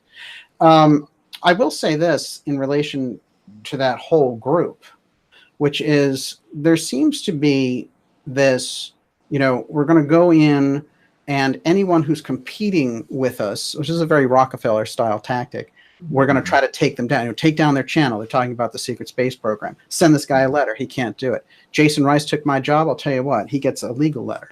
It's a weird competition thing. And this is also strange because we can see that this is what Catherine Austin Fitz calls the Midianite thing, that these people can turn at each other, that on a dime, when Gaia decides this Wilcock guy is past his prime, we've had enough of those stories. Let's get some other people doing this stuff. He turns on them and he says, you're the devil, you're a Luciferian, after basically getting paid by them for 5 or 6 years. I mean, it's so ridiculously hypocritical. Yeah. So I think we get a little snapshot of who we're dealing with there. Remember this too, and I want to say this about Wilcock. I never tire of emphasizing this story. Wilcock came forward because this guy had a gimmick in mind. The guy's name is Winfrey, W-Y-N-N free. And the gimmick was simple. The gimmick was, I'm going to find a guy who looks like Edgar Casey and pretend that he had his past life. He was Casey's past life. And he decided to do it with Wilcock, and they did all this stuff. And then later, what did Winfrey do? He tried to do it with St. Catherine and his friend and do the same little picture stuff. It was a gimmick. And, there are a lot of writers who use gimmicks, and there are guys out there who just have fun with it. It's kind of like a what if situation. That's where Wilcock comes from. This is the kind of like grasping, unethical BS that this guy was founded in. And then there's the weird, like, I'm going to be Michael Jackson famous. I mean, how does this guy look at himself in the mirror and take himself seriously? This is ridiculous. And no, you're not going to be Michael Jackson famous. If anything, I'm going to make you famous for trying to help trademark the secret space program. How do you like that? That's going to be a whole different level of fame for you, buddy. Well, you almost want to say, when you look at the big picture, do you really want to be Michael Jackson famous? Because that's kind of checkered, here's what you were saying a minute ago, just real quick. People say, well, here you are ragging on Corey Good for peddling fantasy. What about you, Bosley? What about the stuff you say? Well, what I say is I identify when I'm speculating. In everything, I say, this is what I think, or what if, or here's a speculation.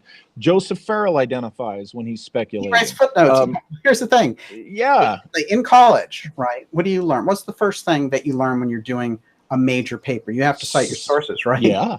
I mean, and if you don't get past that level, like basically your work gets thrown out, because if you can't cite a source, it doesn't go in. But somehow in the alternative research field, when they're pushing a narrative or a marketing op, or a marketing cult or CIA thing, they don't need any explanation. They don't need any. Well, because their people are peddling crap. They're saying things that are just patently unprovable because they're not true.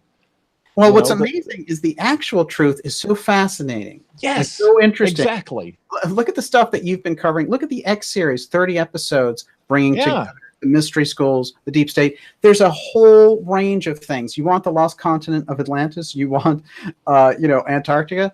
The real stuff is there. This really like horrible version, comic book version.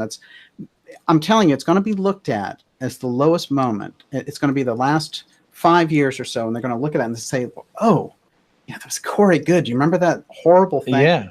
Well, it's try to sue everybody to keep the term before he went down. It's the era of the adrenaline drip. 9/11 started it.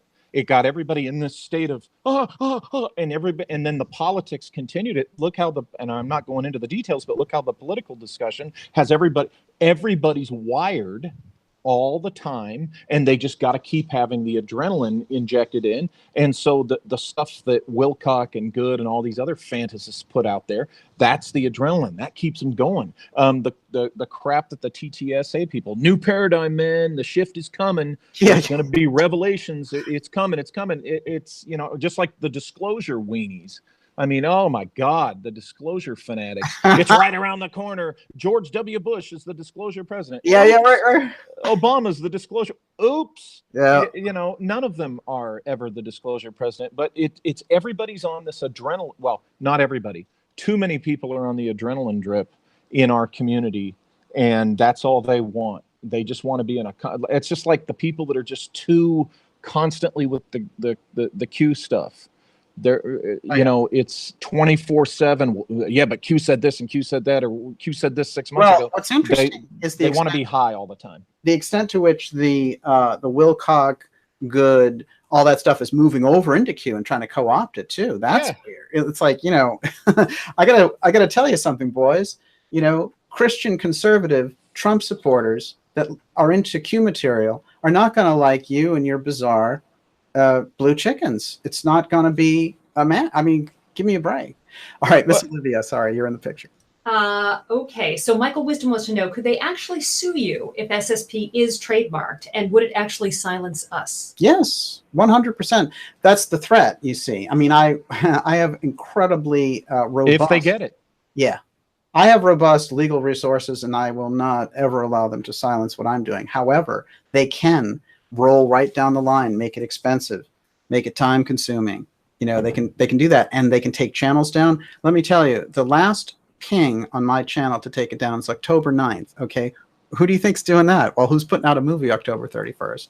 Let's get real. Okay. Now these guys have made plays for my channels, and I have all kinds of history with them. That's not really the point.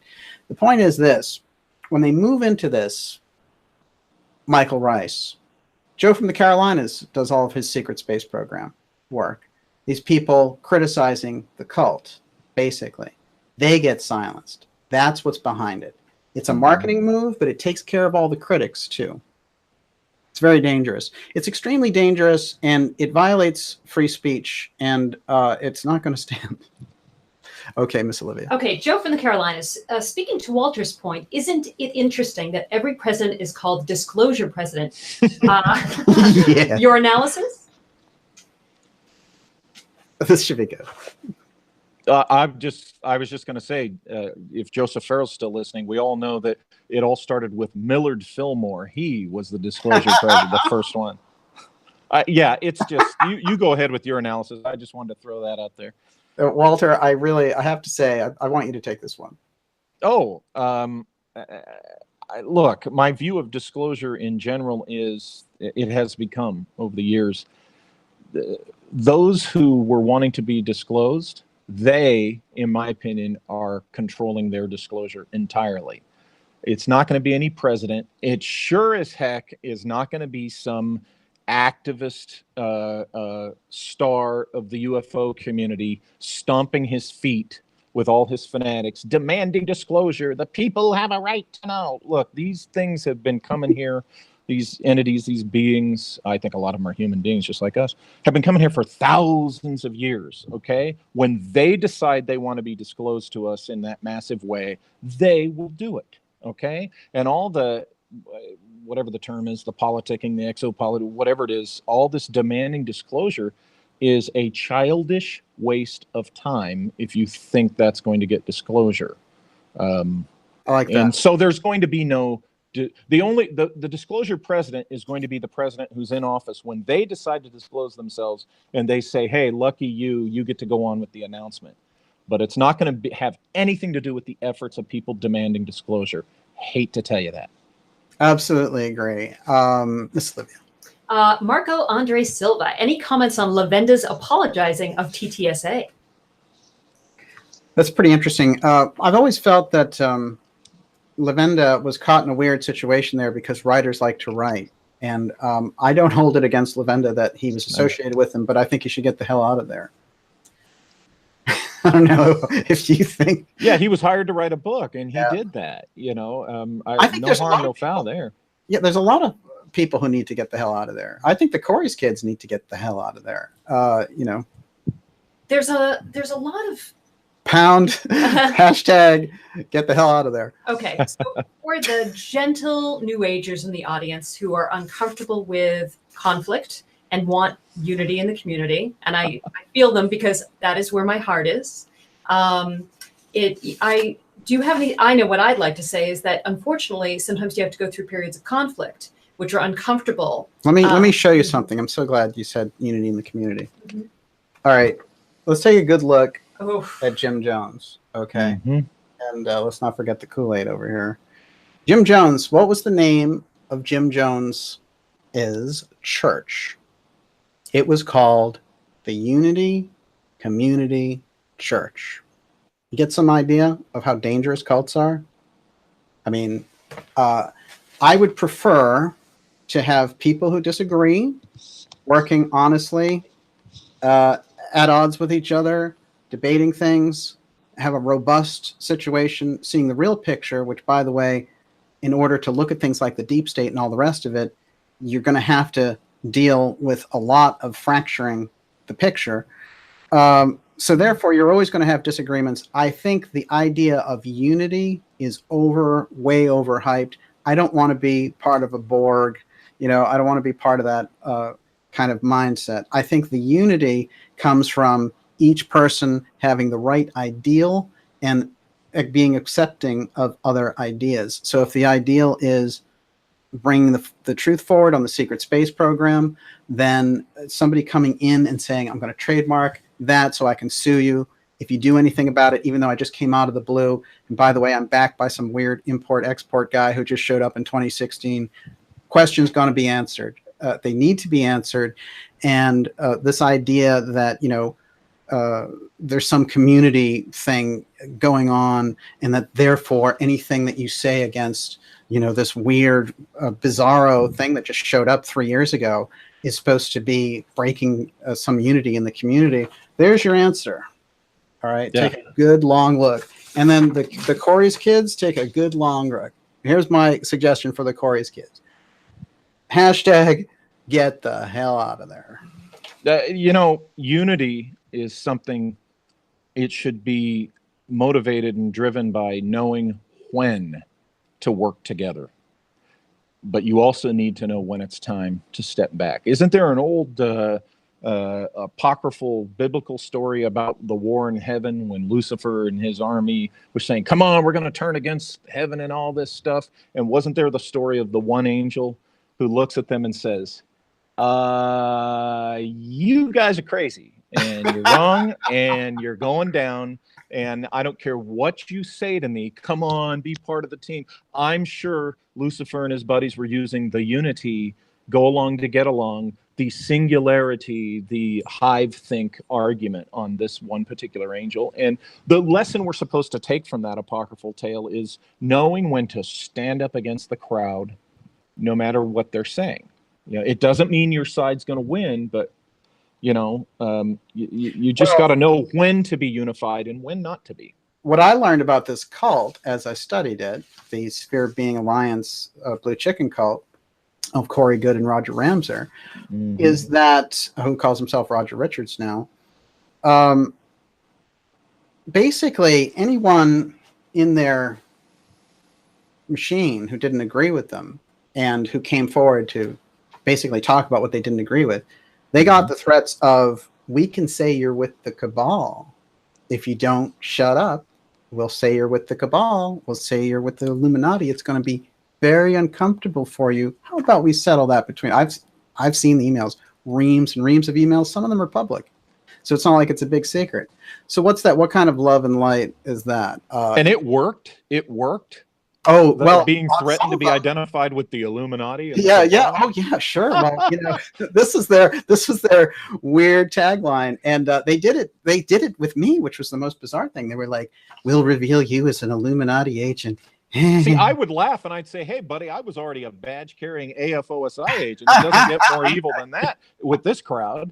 It's like Sam Kinison. When he talked about, he was divorced. After his divorce, he had this dream where he died on the operating table or something. Yeah. And, he goes down into hell and the demons are all, and he's just looking at him and they're like, and the demons stop and they go, devil says, what, we're doing our best. How come this isn't affecting you? And he says, hey man, I've been married. And the devil says, oh, you want a job? So, it's the threats of, oh, we'll tell people you're a cabal. I think you and I and others have laughed about proudly. I envy you. You were actually named. I was just insinuated. Yeah, I know. I want to get you up from insinuated to named. Let's do it. Oh, that'd be great. Okay, you're up. Okay, a cult fan would like to know your advice for spiritual strength. Oh, it's not nice. Well, look, I'm a reporter. That's all I am.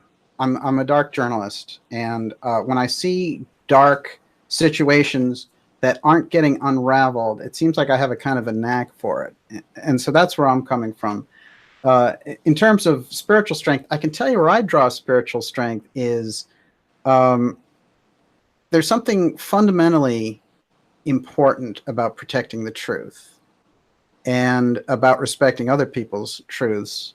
So it seems to me that there's something fundamental about the ability for people to share their ideas and share their truths. And when I see that shut down, somehow when I was doing the New Age Deep State, I almost became like the reporter or the guy who was leading the union against the corporation.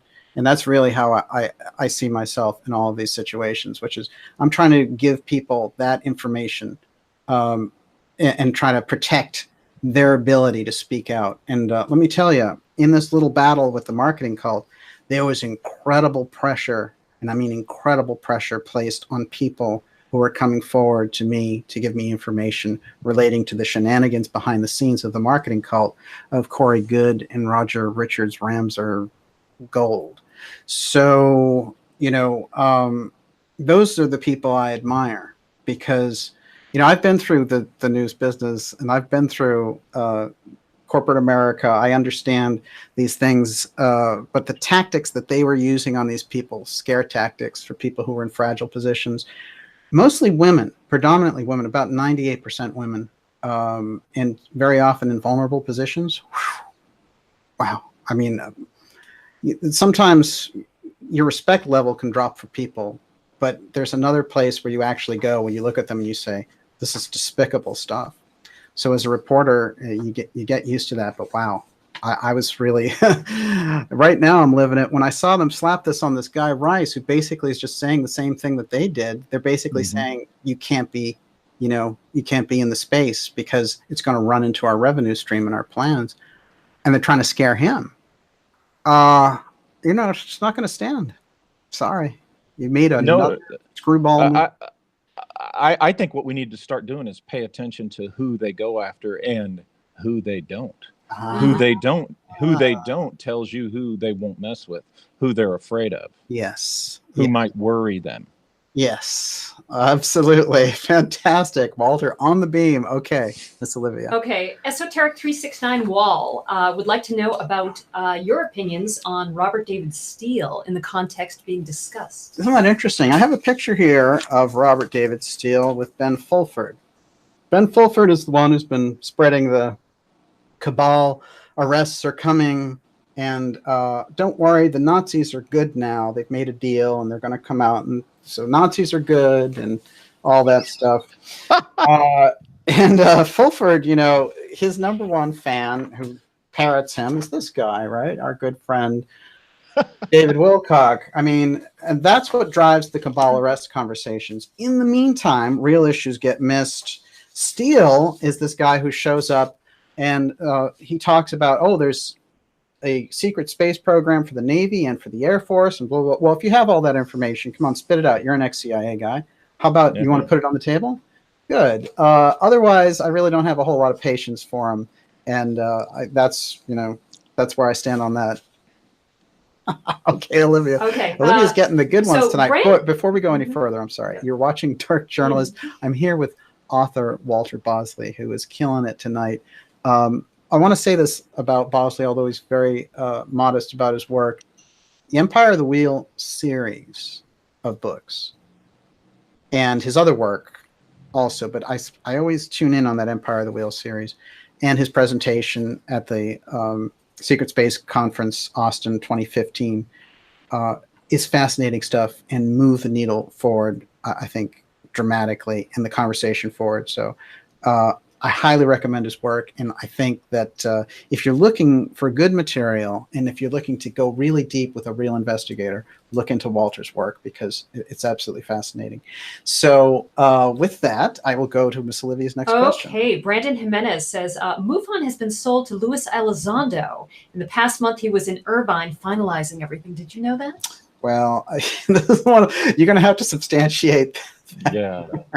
MUFON is pretty big, and if Elizondo bought it, I'm pretty sure we'd know about it. However, I want to know where you heard that, and I'm happy to follow up on it. You can email me at info@darkjournalist.com, and I read all those, and I dialogue on the ones that I think are timely. Fantastic. But thanks for letting me know. Okay, you're up. Okay, NR. Ask if Walter knew Emery Smith while he was Stephen Greer's bodyguard, and what do you think of Stephen Greer? No, I didn't know Emery Smith at all. I've never met him. I think what he says is a load of crap. I don't believe anything that comes out of this guy's mouth. I think he lies about his past, and again, until he proves otherwise, it's all lies, all of it. My God, he's a con man. Straight up. Greer. I think he's sincere. I think he's I don't think he's always right. I don't find myself agreeing with a lot of the stuff, but I think he's a sincere guy. No, I agree. I would say this about Greer, and you can't take it away from him. The 2001 disclosure press conferences, where he assembled those people. I mean, that's a great asset to everyone for information. So he was able to do that regardless of what else anyone would say about him, or if he takes himself too seriously or whatever. The fact is, on the ground, when you do something like that powerful, then it causes a ripple. So he caused that ripple there. Yeah, I just disagree with some of his conclusions. To me, he's not like a flim-flam man like these other guys can be. No, I agree. I 100% agree with that. Emery Smith is. He's a knucklehead. Okay, you're up next. Okay. So Bocros wants to hear the full Antarctica whole story in detail. Well, I'll tell you, we're going to have then, Walter, we're going to have him come back when we're not dealing with this topic. And we were planning that anyway because the book about your dad, the title escapes me right now, but I want to talk. Shimmering Light. Shimmering Light, yes. Yeah. That we're going to have to go deep on. So we will have you back and we'll talk about Antarctica. Okay. Keep rolling. Okay. Do you guys want to discuss Laura Eisenhower at all? No. I'm sure she does her best, and she does her best. She does it all on her own. You just listen to her, and that covers it. Laura, that's somebody who I think is again around the wrong people. But yeah, keep rolling. Okay, so we've kind of discussed this, but there are two interesting comments back to back. Philip Gillenwater says, you have to admit, though, even if good is full of crap, there has been a consciousness shift with people who have woken up a little to an SSP existence because of good. Sorry, but true. No.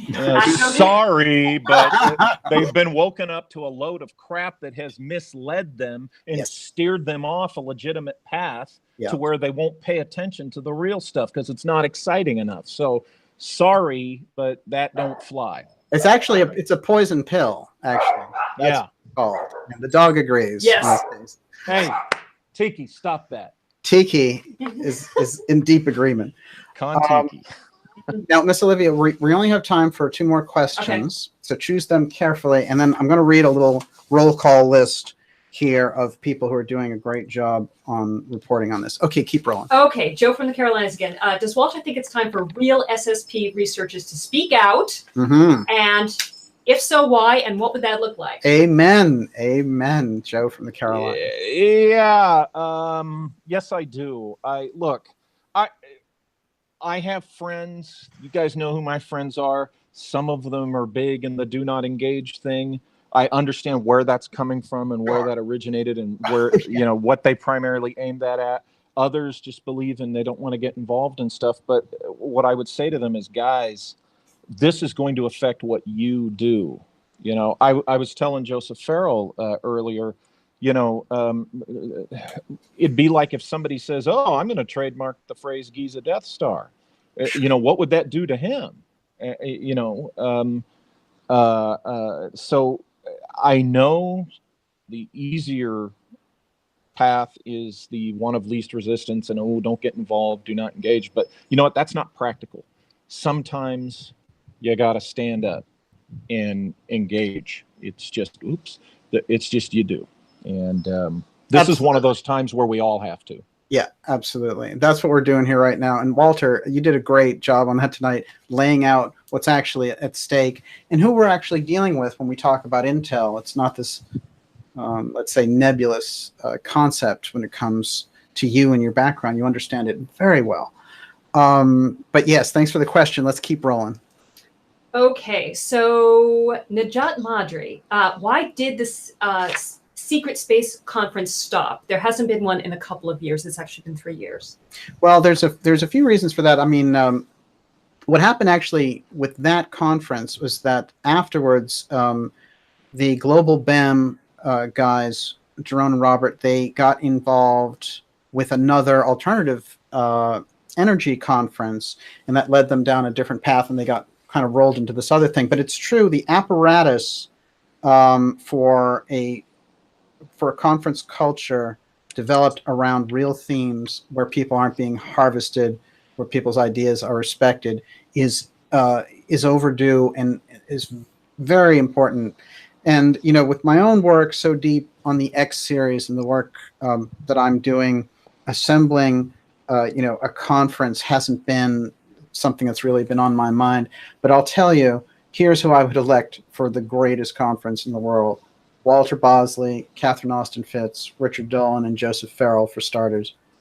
Unbelievable. Who would not go to that conference? Unbelievable combination of people. And I could host it all right here in Boston at one of the most fantastic facilities in town.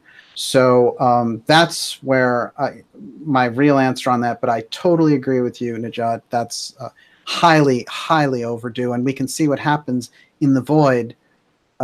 We hear the clucking of chickens in the distance. Okay. So, last question. Last question. Well, Titan Blood wants to know who actually coined the phrase "blue chickens." That's a good one. You know, Cliff High really made it popular. He put it on the radar. I'm not sure if he created it, but damn, he really put it on the radar. I think Joe from the Carolinas carried the ball real far down the field once it came out. But listen, Olivia actually found the ultimate blue chicken mascot, and really, he's got a thing to say. He's coming forward. Get ready. He has definitely things to speak. So we're looking for you, blue chickens. We got your number. And I did hear that the original name of the movie was going to be I Blue Chicken. So you missed out big time. And with that, I'm going to close the question and answer. But I am going to say this. I'm going to read off some people here. And Walter, you can stay with us so I can say goodbye to you properly. I did want to mention some of these people doing a great job. First of all, behind the scenes, Jesse Singer just doing incredible work. And this is, I want to say this about Jesse is, he did UFO, not radio for a good while. And he's done incredible things in this arena, and he really moves around the board. But my God, this guy is really tuned in and he understands the space very well. Thank you, Jesse, for all your contributions around it. Joe from the Carolinas, we rang off Cliff High. I do want to put it on the map. Catherine Austin Fitz really bringing it up and staying with it. Talk about courage around all this. Just fantastic. Richard Dolan, always incredibly, professional and always incredibly courteous about it. But certainly we know where he stands on it. And we have so many other people. There's a guy, I mentioned the guy, CW Chanter, who's doing this nightly series, just laying out, he's doing it. He's got his own channel. He's just laying it out. He's getting in there and he got the history. And I also want to mention Groovy Bean, who came forward and helped really when all that was going on. And, she did a tremendous job and really took incredible flack. So she's a little unspoken hero. When I was putting together the New Age Deep State, I was definitely aware of her situation. And, she did a terrific job. So I want to thank her. And, there's incredible people out there. I'm going to say one of the most amazing things that I recall is Gigi Young. And, Gigi Young, when all this was going on, and people who were doing work in that arena, basically dealing with the psychic intuitive side of things, might have really had a hard time speaking out against the Corey Good New Age thing and all that, but not Gigi. Gigi instantly came right on board and said, there's something wrong going on here. And wow, what an amazing difference in quality from the type of work that somebody like Gigi brings forward versus the, crazy Gaia routine. So these are the people. I mean, we have incredible people. Alexandra Bruce at Forbidden Knowledge TV, putting forward incredible work that's, so much better and so much refined that's out there. Listen, Alexandra went to Brown University. The quality of her intellect working in alternative space. This is the type of thing that we need. We need the smart people. We need that brain trust, that intelligentsia. Like you, Walter. Well, I consider myself I like to be around people that are, that classic thing, be around people that are smarter than you and better than you at what it is you're all doing. And I think when I'm with that crowd, that's exactly what I'm doing. So it helps me be better, and I'm glad to be part of it, to be considered, with those guys, that you've just named, all of them. That's something to be proud of. If you're going to take yourself seriously, which I try to, with, humor, of course, but I try to take the work seriously. And they definitely, all those people you named, they definitely are the ones who laid the serious foundation for what we're talking about here.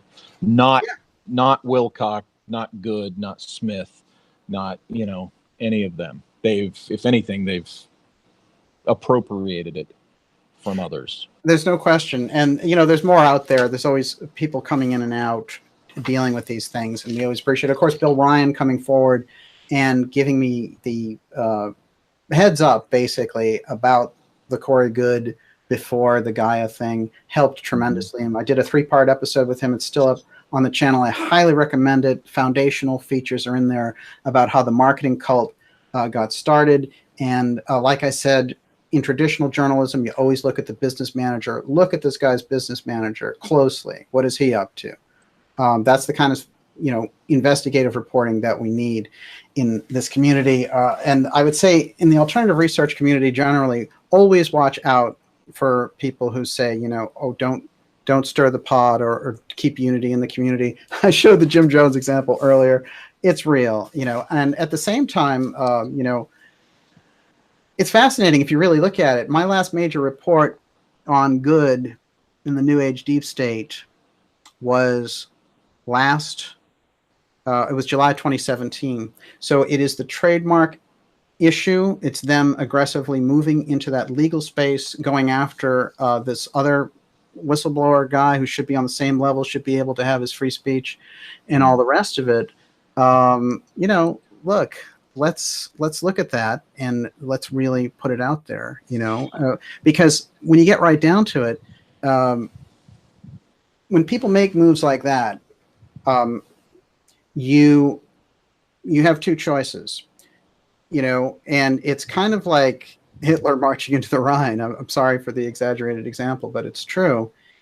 When they don't get stopped at the pass, they keep going. And, you know, when you draw the boundary, like in any personal relationship, then you know where you stand and they know where you stand. So now I know where I stand and they know where I stand. And that's important. And by the way, the SSP trademark will not stand. I go ahead. No, it's you. I just wanted to throw in there about, you know, I too had, you know, a couple of folks say, hey, just let this thing go. You're talking about it too much. And similar to you, it's been a year that I've said little to zero about Corey Good. Yeah. And it is this trademark thing. It's a true issue. It is alarming. It's serious. It needs to be dealt with. And sometimes people forget because we both have YouTube channels. Yours is much more popular than mine. But because we're out there and our videos are there, a lot of times people don't look at the dates of when these things are posted. You know, they get on there, they're new to your channel, they look at, you know, they'll look at all my videos where I'm ragging on the blue chicken, blah, blah, blah, blah, blah. And they don't see that most of that's like a year ago. They think that I just did all this week and I'm just crazy, you know, I'm obsessed. And I just want to point that out. You know, take a look at when we guys like us are posting these things and reporting these things, because it's not an obsession. It's a legitimate issue tonight. No, I 100% agree. And just to break all the seriousness, I'm going to do my impression of David Wilcock suddenly getting intel that he needed to make sure that trademark didn't go through.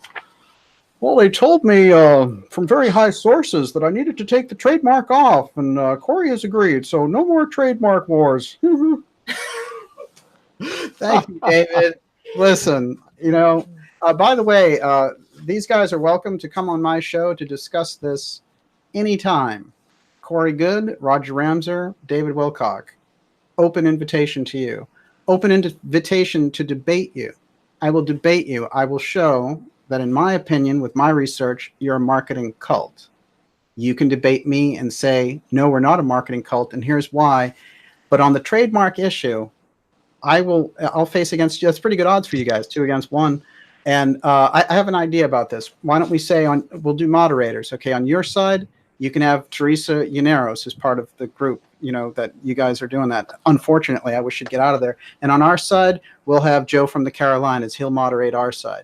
And it'll be me versus Good and Ramser. I'll debate you, and I will show that you're a marketing cult. So it's up to you guys now. How do you like that? I'm there. You name it. You name the Zoom session and the time. Those are the 2 moderators. I just named them. I'm there.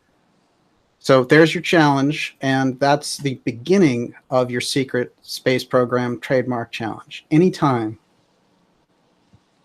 And with that, Miss Olivia? So that is the SSPTM Rumble. Oh, I don't want to call it a rumble. It's a debate. It's a debate. Okay. And, look, if you think that after all of this, you have a leg to stand on going after people with legal letters, then I want to hear about it. I believe that it's the act of a marketing cult and that you don't have a leg to stand on because you only rolled into the scene in the middle of 2015. And then the other guy in 2016, no one even knows anything about him. At least Corey Good had the Project Avalon background. Who's this guy? Don't know anything about him. 2016, suddenly you're fascinated with Full Disclosure Now. Shouldn't we know more about your business and what you do? So, Wilcock, you're another one. I mean, maybe you should talk to these guys and tell them that trademarking the secret space program is a lousy idea. Highly recommend it. Thank you, everyone. What an incredible crowd and incredible questions. And I do expect a response to that debate challenge, by the way. And I think you guys should take, if you're confident in your position, you should take me up on it. And like I said, I'll be there, and I've suggested the moderators. I think that's fair.